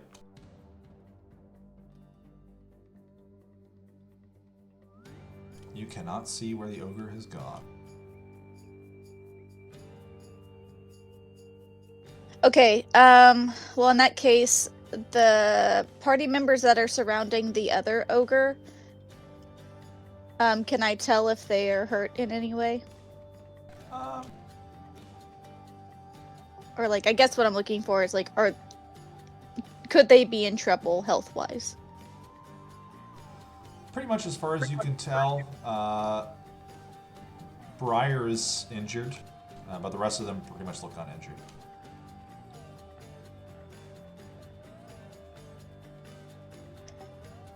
All right. I think what I would like to do is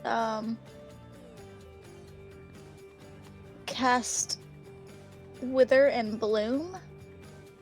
But instead of focus of where I am, because I know I'm pretty hurt, I guess I'd like to focus it more on where Onyx is, because it should be a 10-foot.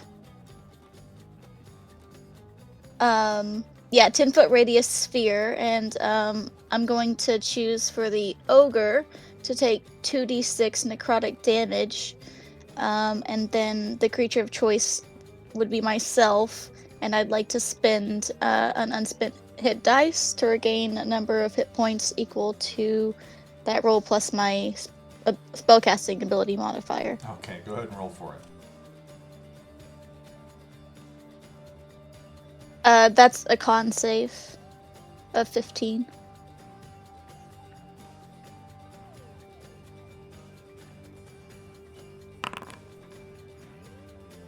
Alright, he failed.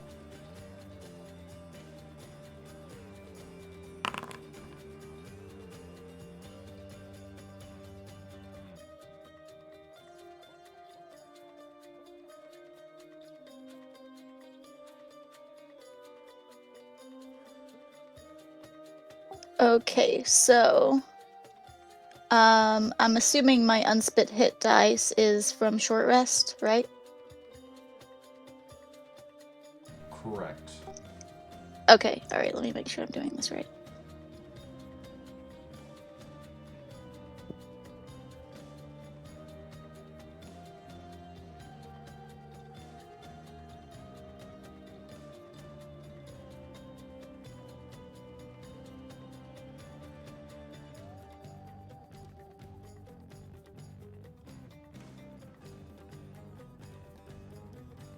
So go ahead and roll your hit die.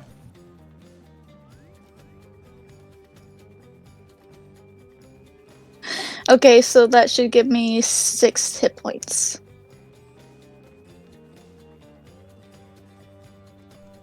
Got it.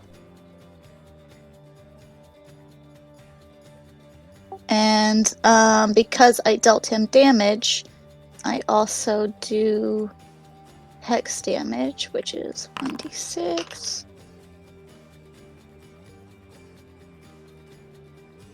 And then that ends my turn. Oh, and also I choose strength as the ability score for that spell. Alright, well. You watch as the life just like drains out of him, this like black wisps of smoke out of the ogre's mouth, and his like skin grows sallow and like wrinkly and pale, and the ogre just kind of collapses in front of the rest of you. And then life energy, like green and flowing, passes through the air and into Dimitar, and like you see like wounds and scuffs and scrapes just kind of seal back up. All right, and then I'm going to Grim Harvest as well. Okay.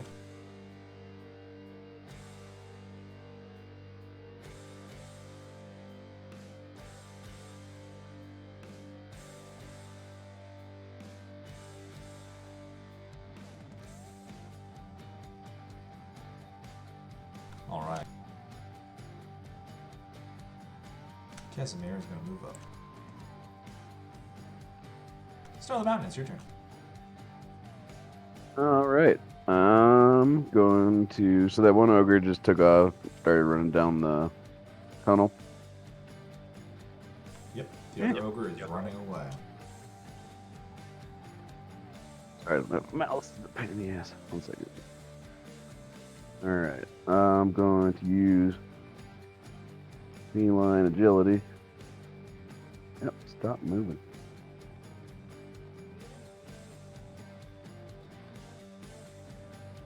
Sorry, technical difficulties. And Grim Harvest gave me 6 hit points, by the way. Excellent. Can I see down the tunnel? Can I still see the ogre running away? Can you? You'd only have 60 feet of dark vision. And then He is around the corner. He is gone. He booked it.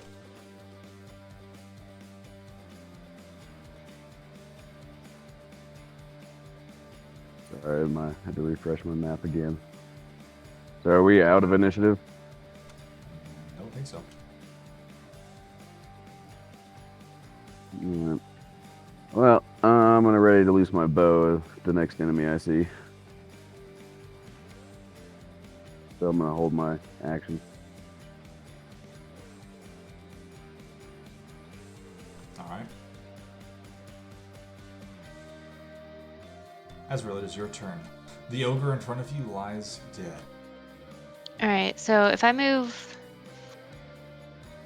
Okay, so if I move 45 feet, he's around the corner, so I can't see him. Is that correct?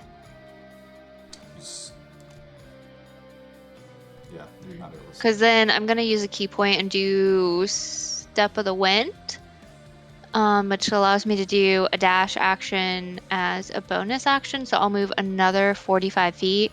Do I see him then? I guess show me where you are. Well, I can't see. I think it's like... She would be off map with the distance she could move. Yeah. I see it's around here. So that's... Let me look, and I'll count off the feet. Give me a minute.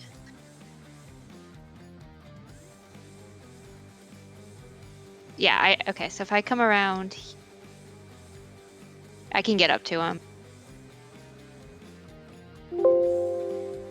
It's not letting me move my my token anymore. You're running into a wall.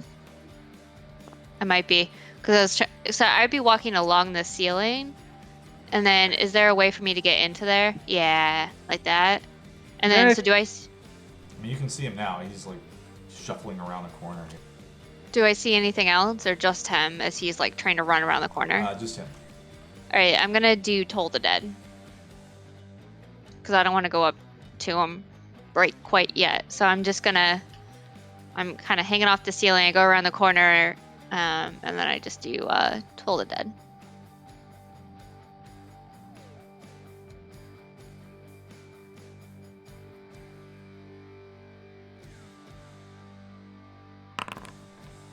And that is a 14 whiz DC.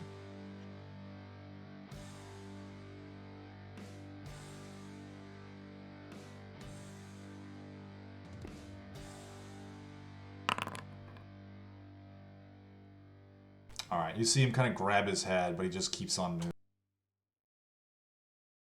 That's the end of my turn. That's all I can do.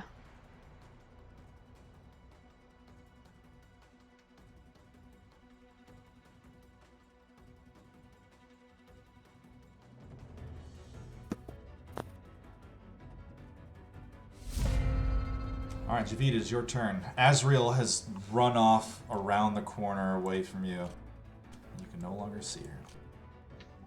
All right. Well, I'll call out to the rest who are in the vicinity to say, well, he's run off, and if Azrael hasn't killed him, he's going to go for reinforcements. Oh, Be ready for a counterattack. Either one. Good. Getting ready to fight a mind flare. Fight a mind flare. Fight a mind flare. All right, is that the end of your turn, Javid?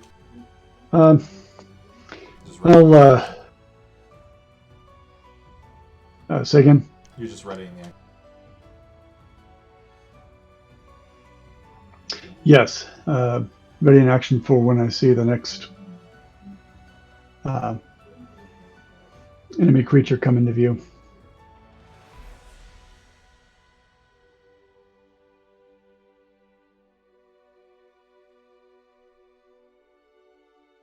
Okay.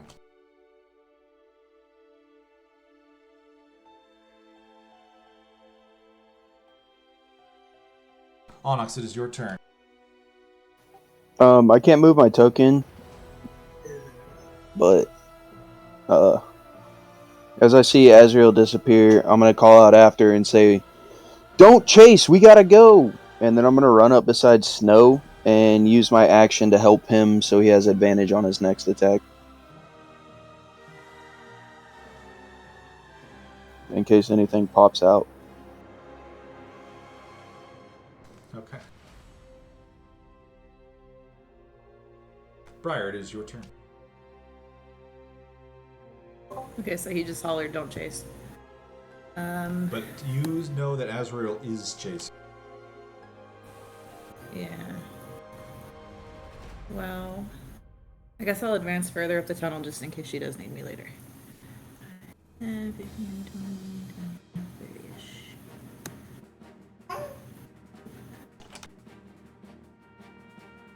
don't think I can move them either.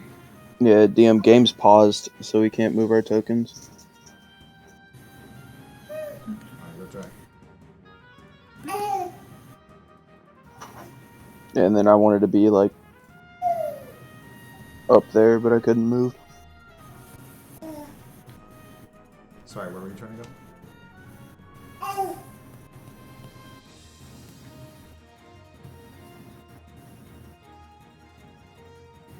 Then I'm gonna just hold an attack just in case somebody, or ready an attack just in case somebody comes around the corner.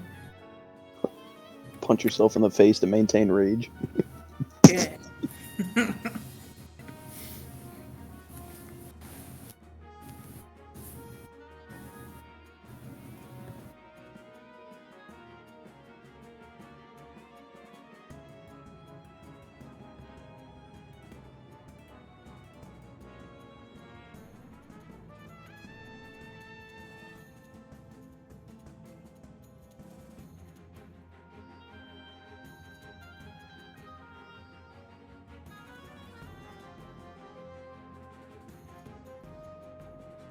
Can I do that? Can I smack myself to maintain rage?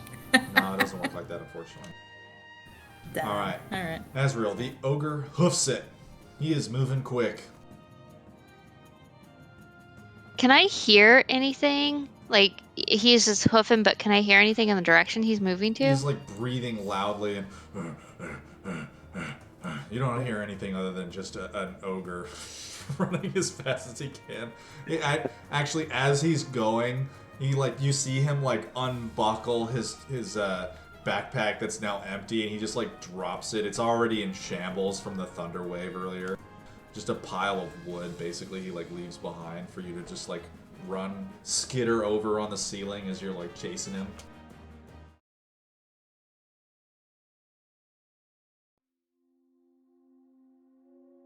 All right, Demetari, it's your turn.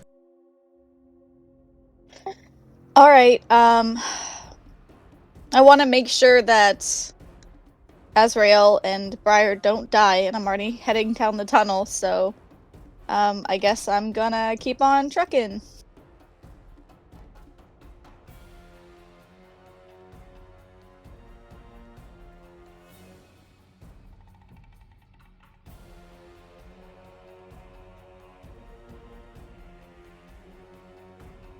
Hang on, it's just hard to count with it being dark and everything.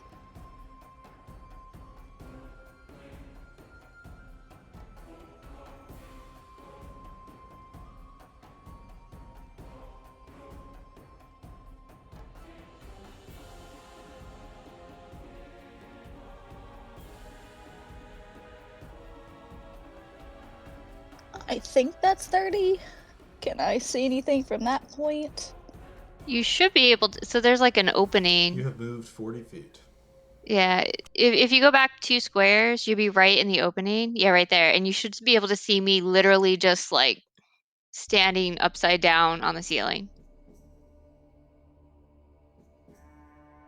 Sorry, I'll move your...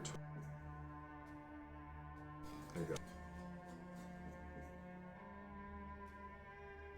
And I don't see the ogre, so I'm going to repeat to Azrael.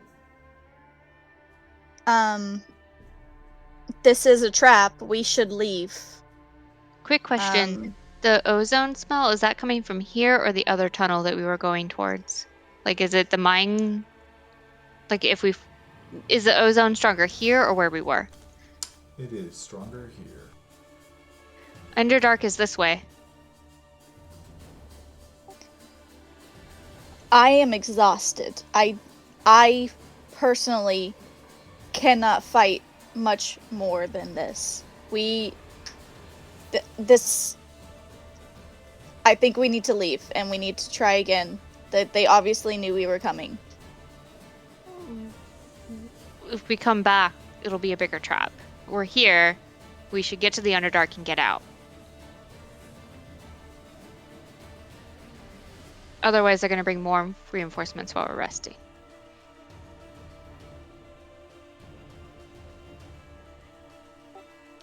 We might die.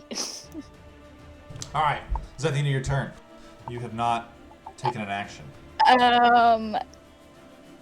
Yeah, I mean that's it. Yeah, we're just arguing apparently. Yeah, I in the spend my corridor. turn, I guess, arguing. For my action, I cast Argument. Do I win? That's we'll see on Azriel's turn. It's coming up soon. All right, and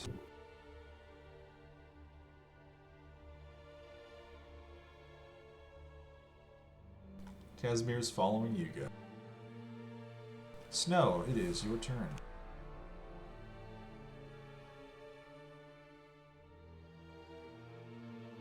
All right. Well, I am going to continue to move down the tunnel.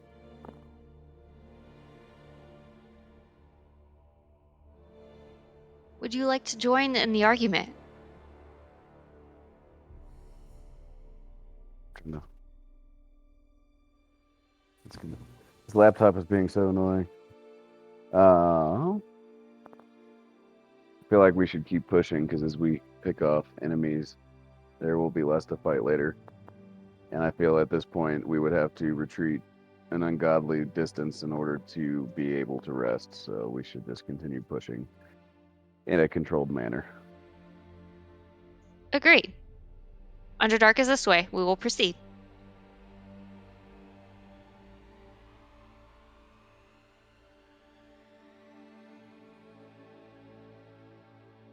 All right, Azriel, it is your turn. All right. I guess I'll come over here so they can all see me, and I'll be like, we need to go to the Underdark. It's this way. And at that, I will then... I got into a wall. Give me a minute. And then I should have a couple more feet here. So I will be here, just seeing if anything comes up, because I'm waiting for people to follow me. I don't want to get too far ahead. Actually, let me just move here back. I'm going to stay here as I'm like waiting for them to join, because I don't want to move too far ahead by myself. And then as my action, I'll just do take the defensive stance. So that way, in case anything comes up, I'll be all right. But otherwise, yeah, I came in, yelled at them to come this way, and then took the dodge action, or what is it? Yeah, it's a dodge or defend, patient defense to take the dodge action. There we go.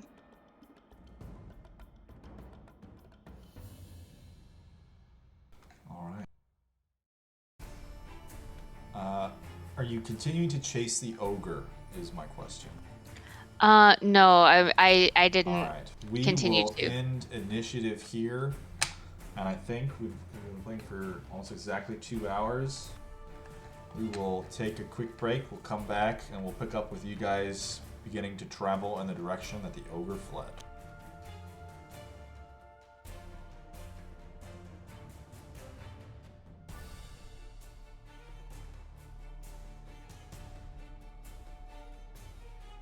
I say, depending on technical stuff and what happens, I may or may not be able to stay on for the full thing because this computer is giving me issues.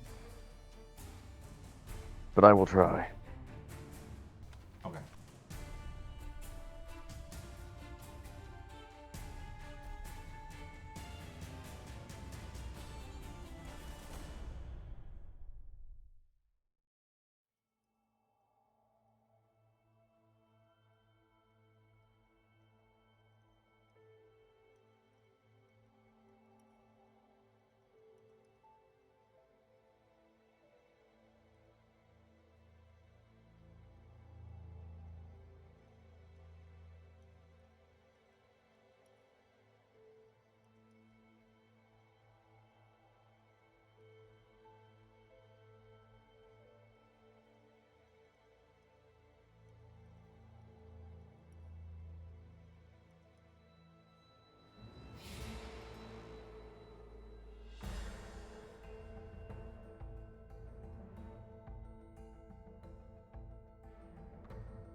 and then one like battle shot basically per player.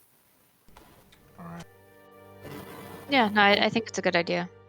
We'll need to rest and do a little bit more research probably, so.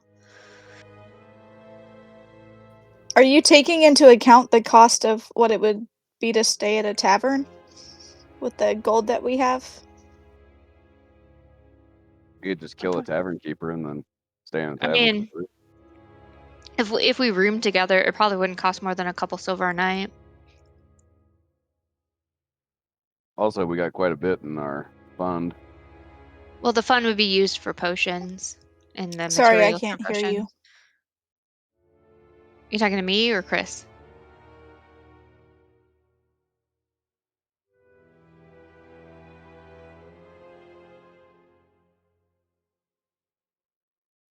Did you take the plastic out of your headphones?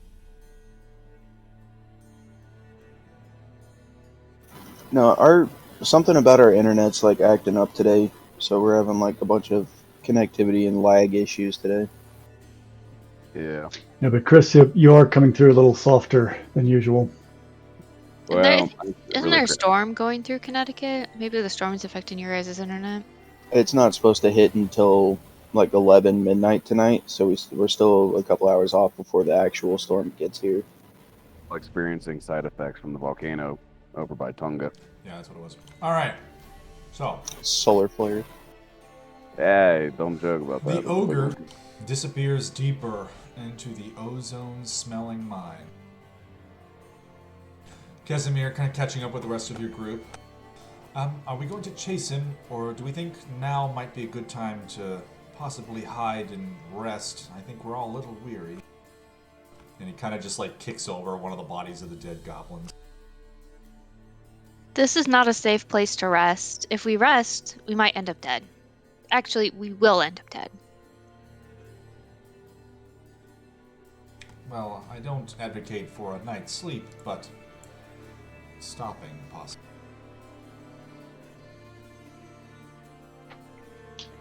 Right. Yeah, that's a fair point. Some of us could stand to catch a breather. Yeah, we won't be surprised. Not like we're caught unprepared when we're asleep. And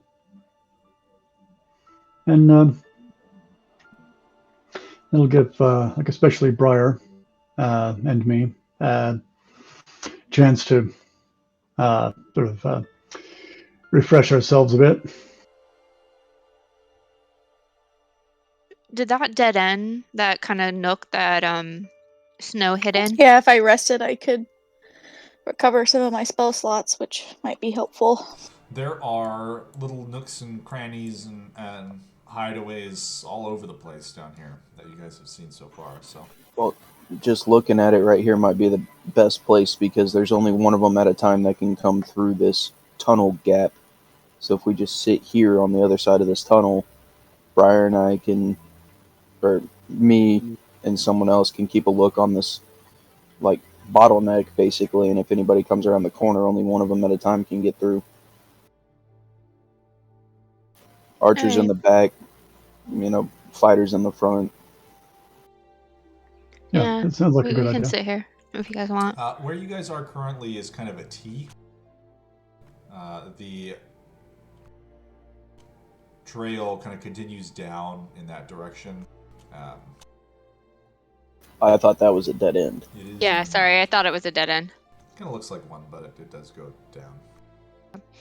What about the new nook up above where like Snow was hiding? That is a dead end. Yep. Yeah, so if we go, Yeah, we could go up there. What? Yeah, right there. I don't like dead ends. They don't give us a place to retreat. I mean, there really is nowhere to retreat here. Oh yeah. I mean, we don't want someone sneaking up. If we have just one angle, it means that we're not going to be attacked from both sides. That's why I face the door when we go to taverns. Yeah, I feel like a nook is better than a T because then we can be attacked from both sides. If we're sitting in a nook, we know that our squishies won't have anyone come up behind, and then the fighters can be up front, and it's kind of like a narrow passage, so they can't come through, right? They'll have to be like one or two at a time. Hey DM, as far as the map goes, are all the bits and bobs on the map like actually part of the scene that we're looking at? Is Yeah, that pretty much. so? Like, there's a mine cart, there's a few barrels, crates, and stuff like that. Yeah, there's loose items all over the place, relics of the mine. And what you guys Okay. can see specifically is that through this opening that the ogre came in and out of, it is different. It is a different area. It's more of a natural opening on the other side. You can tell that the miners have gone in there, but it is distinct from the carved mine track area that you're in currently. Okay, well, I recommend that, like, what Javid said, having a way out is a good plan, but if we just block off this little corner where Wanda is sitting, me and Briar can push and move the minecart and a couple other things to make it a little more difficult for them to come up, and then we have an escape route if we need it.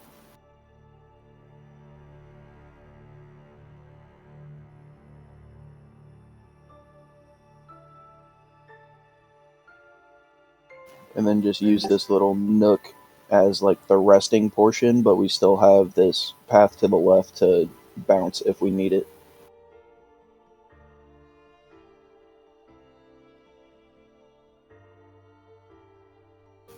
Alright, I'm gonna start seeing if I can move like the minecart up there. Like, see if it moves at all. Okay, go ahead and give me an athletics check.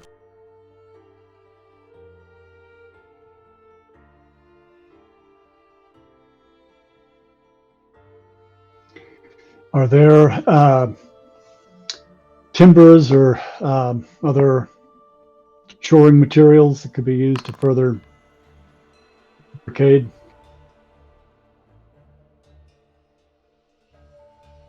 Yeah, there are loose beams and such around. Onyx, you're able to begin sliding, loudly grinding and groaning, but you're able to move a minecart over toward the entrance to the deeper cave. Okay, I want to spend like 10 to 15 minutes while everybody else is like sitting down and resting because I don't need it right now, and just kind of build up a rudimentary blockade just to give us some space, and then I'm going to post up and keep watch about where they should be coming from, where I believe they should be coming from down that one hallway. Alright, you're able to kind of like maneuver the minecart into position and then kind of like lift it off the track and set it down to where it's this like large shield almost for you.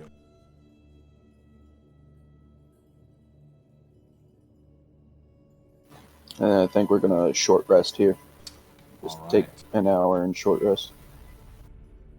Javid, as you are all short resting, and yeah, everyone go ahead and roll your hit dice, do all the stuff for your short rest. Casimir kind of comes over to you. Did you find anything in your, you kind of wandered away earlier, and did you find anything that way? I don't remember if you mentioned anything. No, found nothing of interest. Nothing relating to our mission. Nothing at all, really.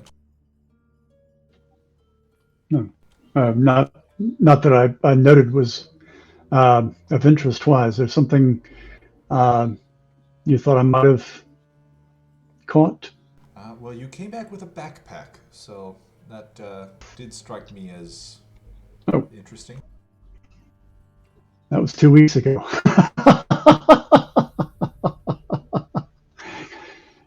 Totally forgot about that.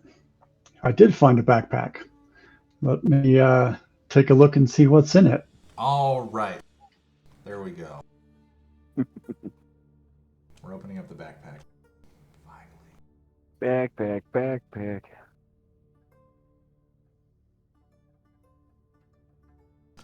Are you... So it is a Heward's Handy Haversack. So it works similar to a bag of holding in that if you want to remove something from it, you have to specifically call out, basically know that that item is what you're grabbing, and then reach in and it'll be right on top and you can grab it.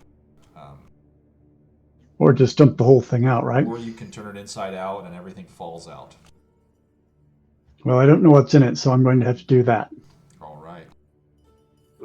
So I sit cross-legged on the tracks and dump out the haversack in front of me. Maybe you should do it over a minecart in case there's small things so we don't lose anything. Also, there may be very large things, so you might not want to be sitting down. That's all right. He did it. He sit cross-legged and flipped it inside out. We're good to go. All right. DM, describe the scene. A large number of items spill forth, including a huge pile of rocks. Contained within, you find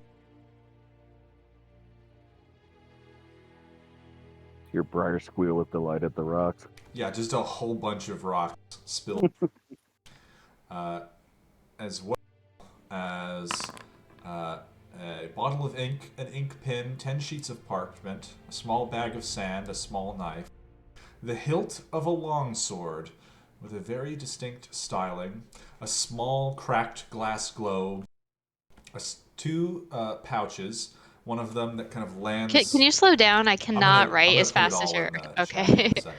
I'm just saying it out loud. A small two pouches that fall forth. One of them lands with quiet, kind of like sounds like sand, and then the other one lands and it sounds like coin, as well as a book, or two books, I should say.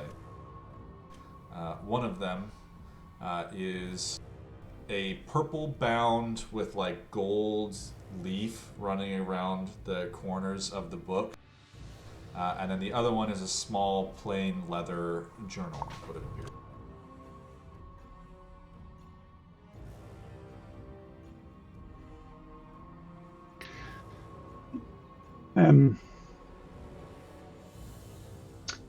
Are people gathering around to take a look at this? Yeah, damn right. Certainly want to hand out things that will seem interesting to people. Somebody wants to look at rocks, and somebody wants to look at pen and ink and parchment and sand. Is this the fine sand that's used for drying ink, or is this a different kind of sand? It is the contents of a scholar's.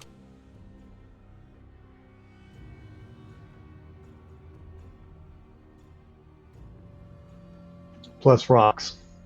Plus a buttload of rock. A thick glass sphere that is cracked. And then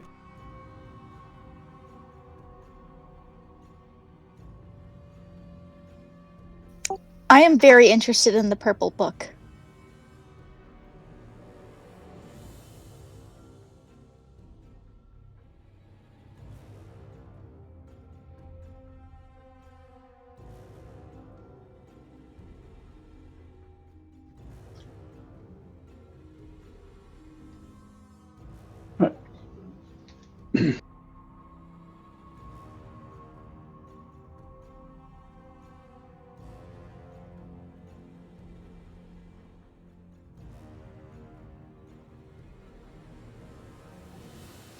Alright, that's it. So, yes.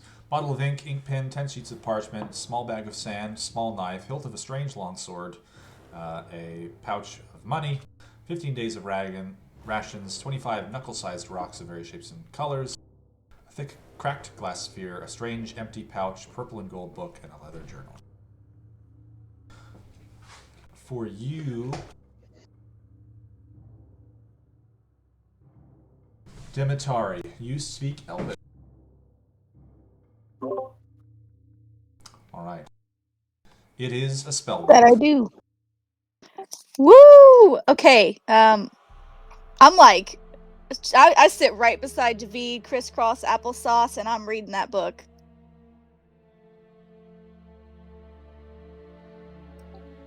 Fucking mainlining magic incantations like a crackhead. Those are the spells contained within the book. Whoa. God damn! Are there any markings or writings on the strange empty pouch? What makes it strange? It is empty. It looks That is strange. it has value to it. Turn that inside out. See what happens. Yeah, I'll turn it inside out. Nothing happened. I'll pick up a rock from the ground, not one of the fancy rocks that we just dropped out, but a plain old mine rock, and drop it in. It sits in the pouch. I'll dump it out. All right, it comes out. Do the rocks that came pouring forth from the haversack match Briar's floaty rock that isn't floaty? Go ahead Like to and keep give those me rocks a Nature check. yeah. Can I just put my hand inside the empty pouch? It is. Yep. You put your hand inside. It's empty. Don't feel anything? Nope. I'm waterlining, and I look at Javid and go, "Can I have this?" Oh, please. And anybody else who finds something of interest, please, yes, by all means. And I'll start collecting the 25 knuckle-sized rocks and putting them in the strange empty pouch. We should animate the dead on this ogre and make him fight for us. Okay, so this is the first time I've ever gotten spells outside of my, leveling up and stuff. How does this work exactly? I You mean, have to I have the copy spell them. book there. You have to copy them into your own spell book, right? Yeah, you have to spend like time and money copying them into your spellbook before you can use them. Okay, but in theory, if I had the time and the money, I could get a third level spell without actually But leveling you up would to... need to have a third level spell slot in order to cast it. And you can only prepare spells Okay. of a level that you can cast. So I could give you Got a it. 9th level spell, and you could put it in your book, but you wouldn't be able to cast it until level 17.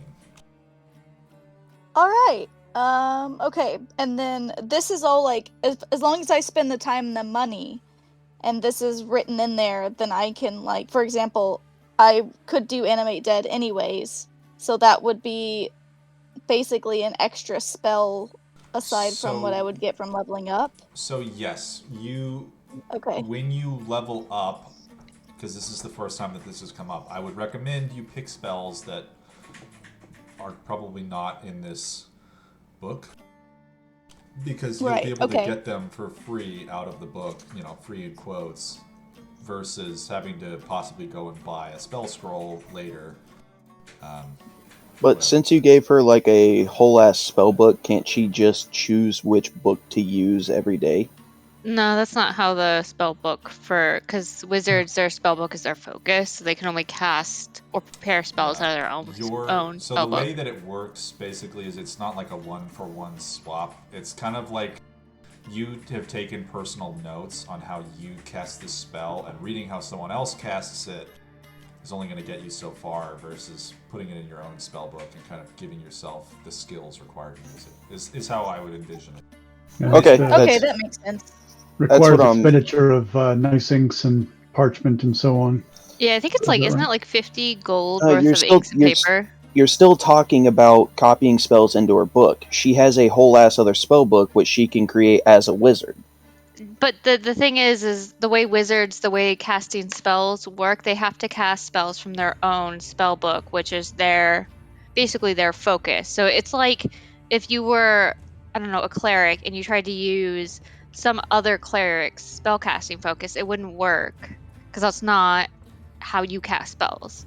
That's why I'm asking if he's doing attunement or if he's doing it different, or if he's doing it the way we're talking about, which is copying. He basically just gave her a list of spells that she can copy. Yes, you can Yeah. spend money and time and put them in your spell book and have them later. Right. And in the wizard subclass, if you read the lizard class, it tells you that you can basically make a replacement of your own spell book, so you would have two spell books with the same spells in it. That is if you lose it. Or you want to make a backup. You can have two different spell books. But they're Right, but it's your spell book. I It's understand written in that. your That's why I'm hand. asking the question. So this is not her spell book. This is just something that she can copy spells out of. You gave her So from what I understand, this is the Half-Blood's Prince's freaking. I got his textbook. I need to make my own notes in order for these potion making thingies to work. Yes. So okay, I'm gonna do that. No, that's not a big deal. All right, cool. Thanks, everyone. Glad I I'm could also help. looking at the hilt. Is there writing on it, runes or something? Uh,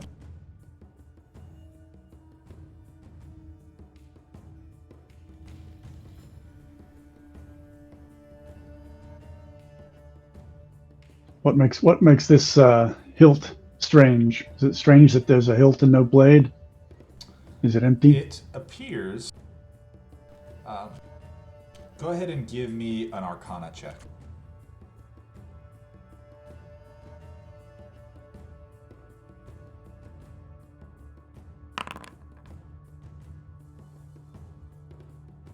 Alright. You can tell that this is an elvish blade, or the hilt is, I should say, but it is missing the blade itself. But not only is it elvish, you get the impression that this is distinctly fey. And as you hold it, you almost hear a voice in the back of your head for a split second, and then it goes away.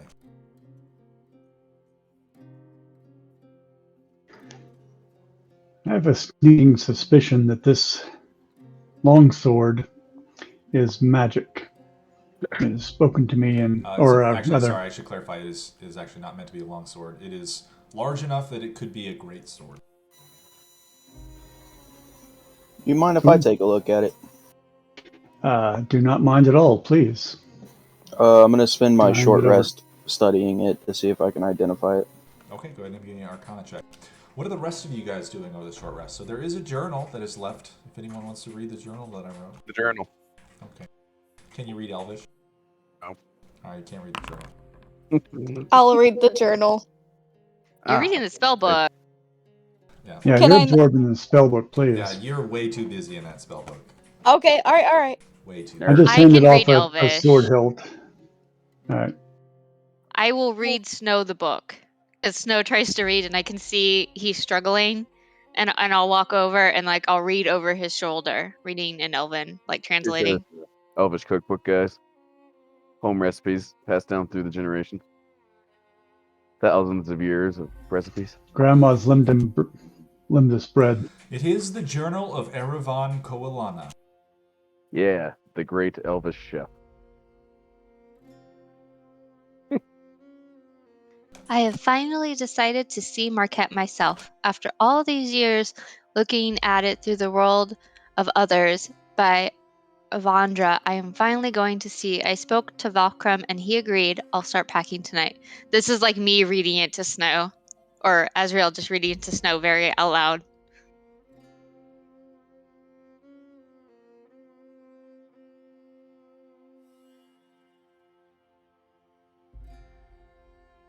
Do these dates, is there any recollection of these dates? Is this a calendar that I'm familiar with?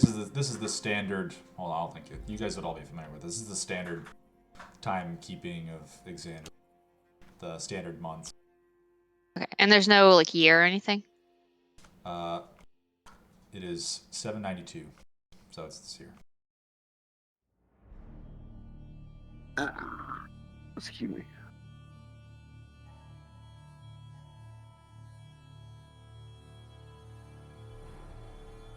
I'll link it to you so you can look at it. So what you would is that the last entry is the 1st of Quinn Pilar. And Quinn Pilar, that date is about a week ago. And I believe that is roughly equivalent to September.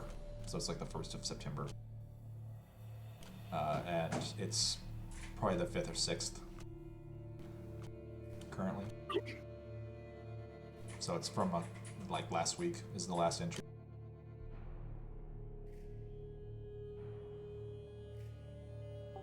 Do I recognize the handwriting of the spell book at all? You do not.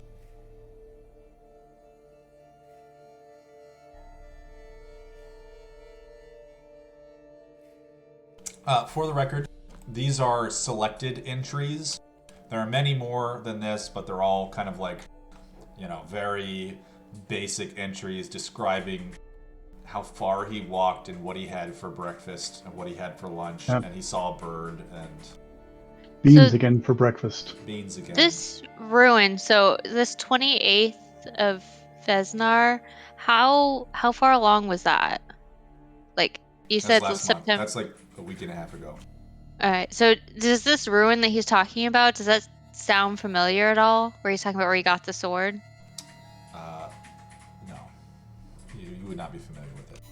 So Well, hearing everybody talk about the sword and everything, I'm gonna switch from identifying it to straight up attuning to it.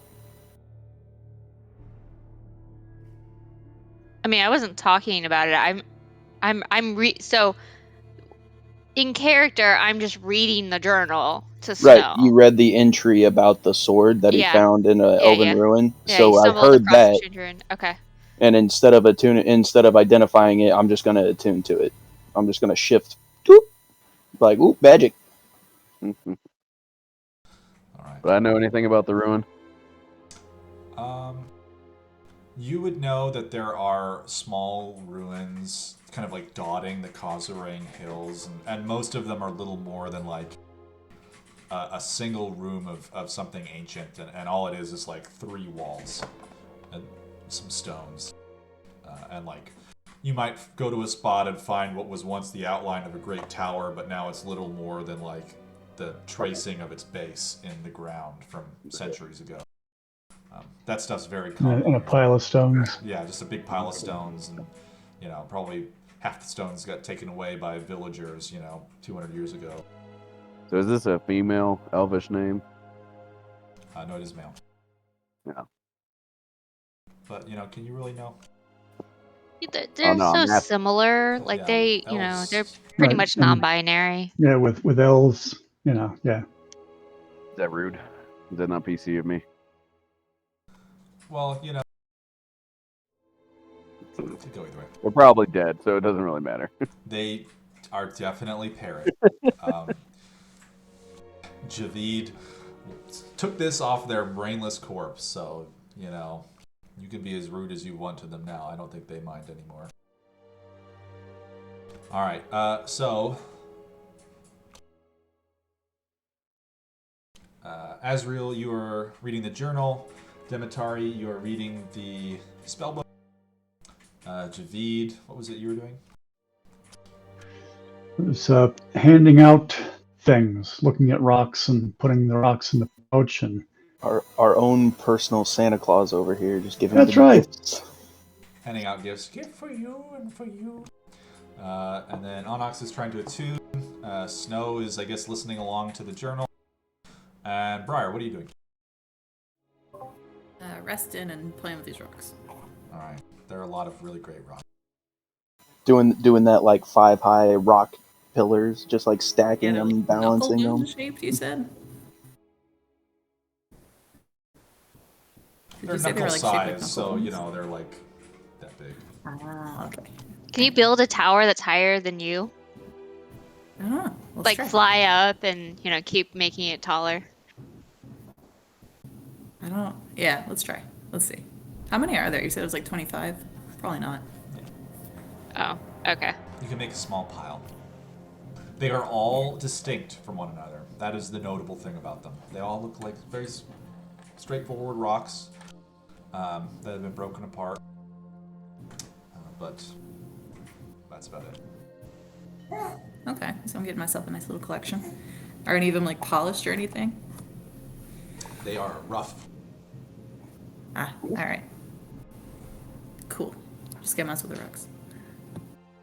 All right, so you guys do still have the cracked glass globe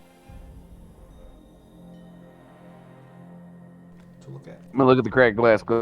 Alright, would you like to try... Actually, I don't think you need to do it. Pretty sure you just... Hold on. Let me make sure. I actually might have done this wrong. Those aren't attunement items. I think you guys could have just used them. I believe the rules for magic items are if it's magic and you get it, you can just use it. Well, I thought it depends. Some items require attunement and some don't, right? Well, Yeah. neither of these require attunement, so I believe that means that you can... Then you use can them. just use it. Alright, the empty pouch, the strange empty pouch, is a Heward's Handy Spice Pouch. Ooh. That's real on their spices. And the cracked globe is a cracked drift globe. So the cracked drift globe, if you're within 60 feet of it, you can cast its command or speak its command word and cause it to emanate the light spell. So who doesn't have dark vision? Demetari and Briar. So And the That's Heward's alright. Handy Spice Pouch. Belt pouch appears empty, has 10 charges. While holding the pouch, you can use your action to spend one of its charges. Speak the name of any non-magical food seasoning. Remove a pinch of the desired seasoning from the pouch. A pinch is enough to season a single meal, and it regains some charges at dawn. Dibs. Dibs, dibs, dibs. I think Demetari It was should either going to be Oh. Briar Oh, cooking yeah. or Azrael doping her wine. well, you know what? We can share because there's like 10 charges. So I get, we can get some very ghost pepper spices and some normal spices. Does that do anything to the food? Like, give you extra health when you add spices? It adds Just, flavor. adds special enjoyment for you to the meals. Okay, I was just curious. Adds taste to otherwise tasteless food. It'd be helpful on deployment. That's what hot sauce is for. Giant bottle of Tapatio. I don't know. Reagan made me a bandolier of spices for deployment. Like, it was a bunch of, like, glitter tubes that were just packed full of, like, random spices, and it was, like, in a bandolier, and it was awesome. Very nice. Nice.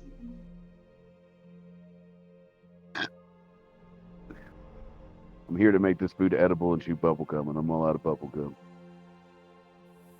Alright. The sword does not, or the hilt, I should say, does not attune to you, Anna.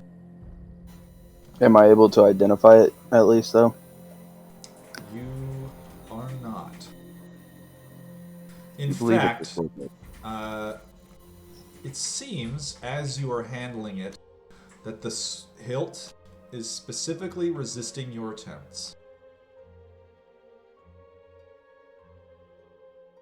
Could it be because you're not Yeah. elven? Maybe you're just not talking to it right. Let me try. Well, I'll give it back to Javid. And, did you say that there were any writing on the hilt, runes or anything?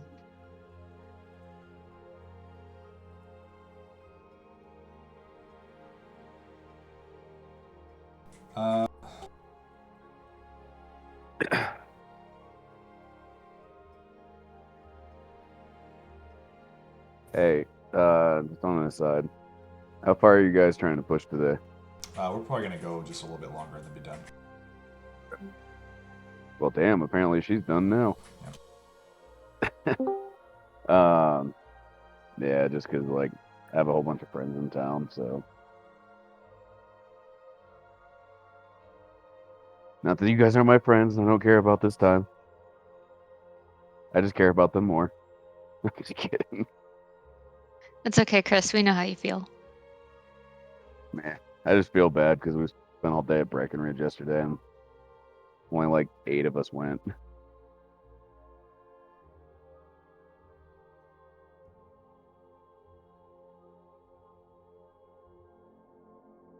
You have 8 friends? Cause dang, that's impressive. Not like Yeah, that Excuse saying me, bad there's sounds like bad, 20 but I mean, people like, in I this don't house even know right if now. I have 8 friends. Jeez. Well, are we counting coworkers? Because if we count coworkers, then sure, but not counting coworkers. Well, see, Alright. this is like Head to the the- meeting of the mind. 'cause People you we- would go to Breckenridge with? Some of them, yeah. We Alright. So, yeah, we're good. Sorry. the I don't wanna sword derail the written train. in Sylvan. It is the Sylvan word for dawn. I'm a morning person. Let me see that.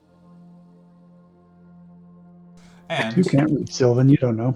Javid, when you pick the sword hilt back up, in the back of your mind, you hear, "Not you again."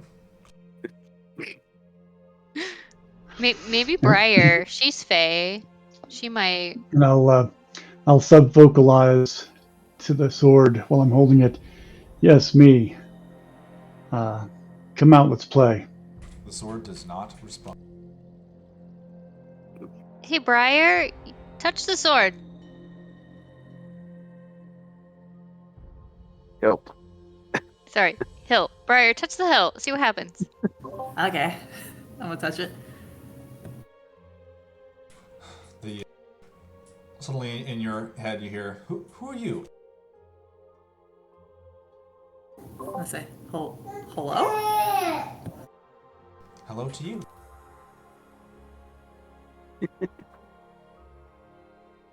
Briar, do you have a name? "My name is What are you Dawn." hiding? This is weird. "Well, I don't trust anyone. But you seem right." Oh, all right. Well, can I meet you? Like, where are you? "I'm right here. I'm in your hand."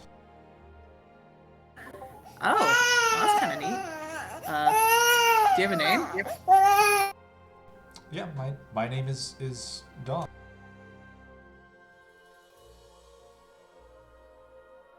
Well, hi, Dawn. It's nice to meet you. "It's very Can we nice to meet hear you." this? It's Can we- one-sided. You can just hear Briar like talking to herself aloud. Guys, I think she got a familiar. So, like, where are you from? "I was made in the Feywild." Get out of here. Me too. "That's amazing. I haven't met anyone from the Feywild in so long. Unfortunately, I don't work the way I did before."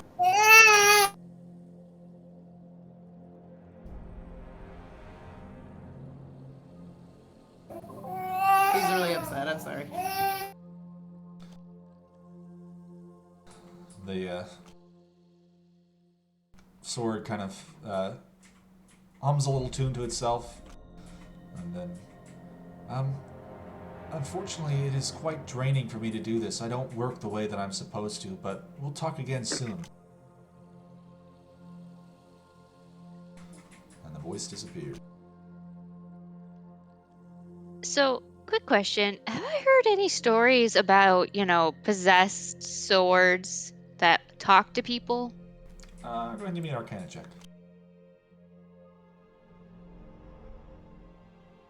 If you're hearing voices in your head, maybe we should seek a doctor. You've probably heard like myths and legends about like, super powerful magic swords that could do things like this and weapons and whatnot, but not like you don't know of any like real examples of something like this.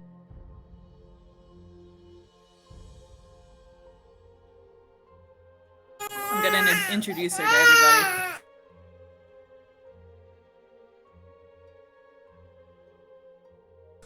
Dawn does not respond.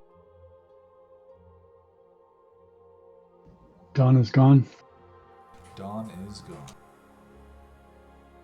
Thinking that this is similar to the familiar thing, I'm going to like shake the hilt and introduce myself like I'm shaking a hand. Hey, I'm Demetari. I'm glad you found someone. It is a cold wood and iron hilt. It's kind of like twisted, and it almost looks like the metal is wrought to where it looks like it's like the hilt is leaves, and it's like the stems of a vine kind of twisting down to the hilt of like a flower. pretty much. That's what it looks like. It's okay, Briar. Nobody can hear my familiar either. I don't think you're crazy, but I do think that you should have this little globe thing. It might be better for you to have a light source because I have a torch in my backpack.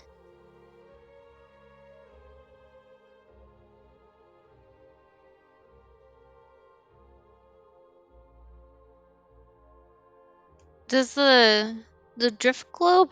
It does not have to be held, right? Like it'll just float.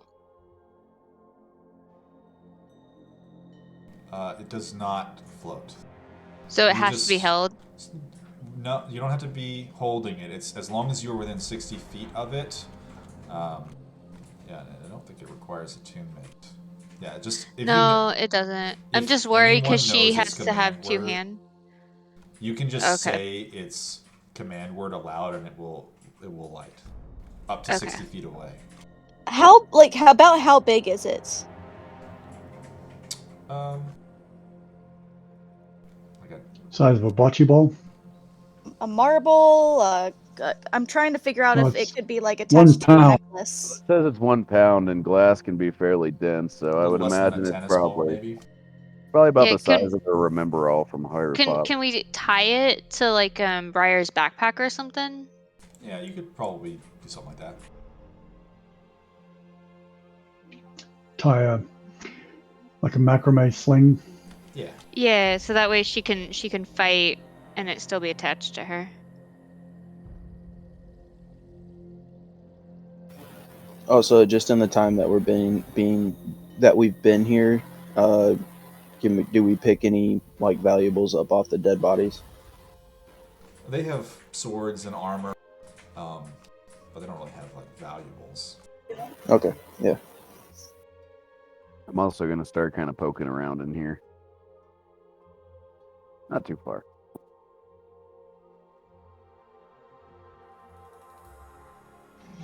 I'm going to take my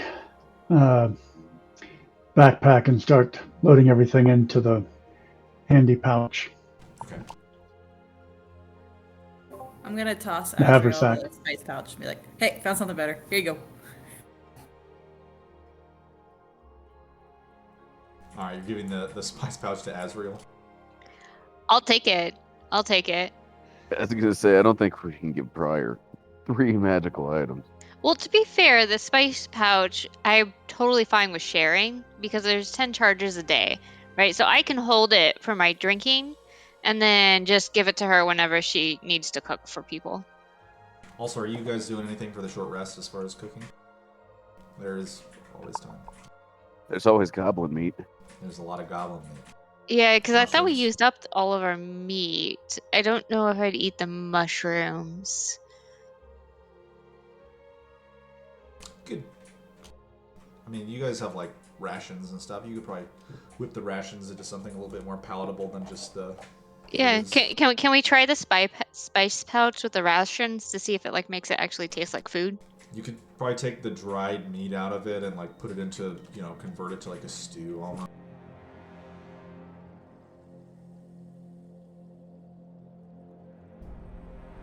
If no one wants the ink in the pen, I'll take that. And I'd also like to know what color the ink is. It's black. Why's it got to be black? Is it a full bottle? Pretty much, yeah.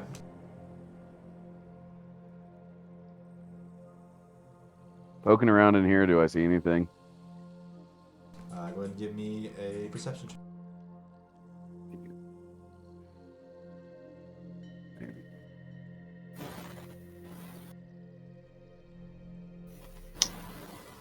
Can I tell if these mushrooms, if I like made them into a paste, would they make like a rudimentary, like anything to like dip arrows in or anything to give them a little more smack?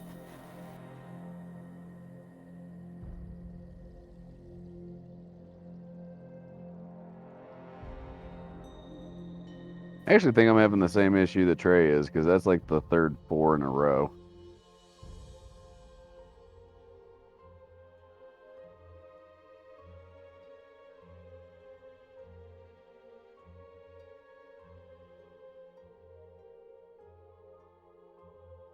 Hold on. So let's look at our online house rules for gathering that kind of stuff. So are you proficient with the poisoner's kit? I'm not. Alright, you probably would have. You could potentially like collect them and like use them with try to use them with a poisoner's kit like not on the road, but in order to craft any kind of like really rudimentary poisons, you would not really be able to. So Okay, you're proficient with the herbalism kit, so wouldn't that be like antitoxins? Could you make an antitoxin out of it? maybe if I had more time, that's not something I can do quickly, like in the Underdark or anything like that. It would take me a little bit of time and research to do that. But you could also identify whether or not you could do that with these in the first place.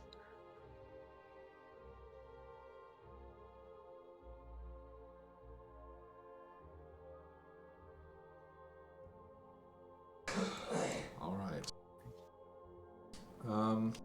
I think we'll go ahead and we can pause here.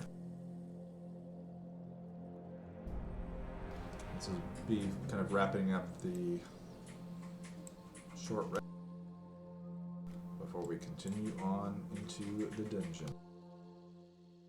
Word. I appreciate it. Sorry I'm being difficult today. Yeah, You're very fine. difficult.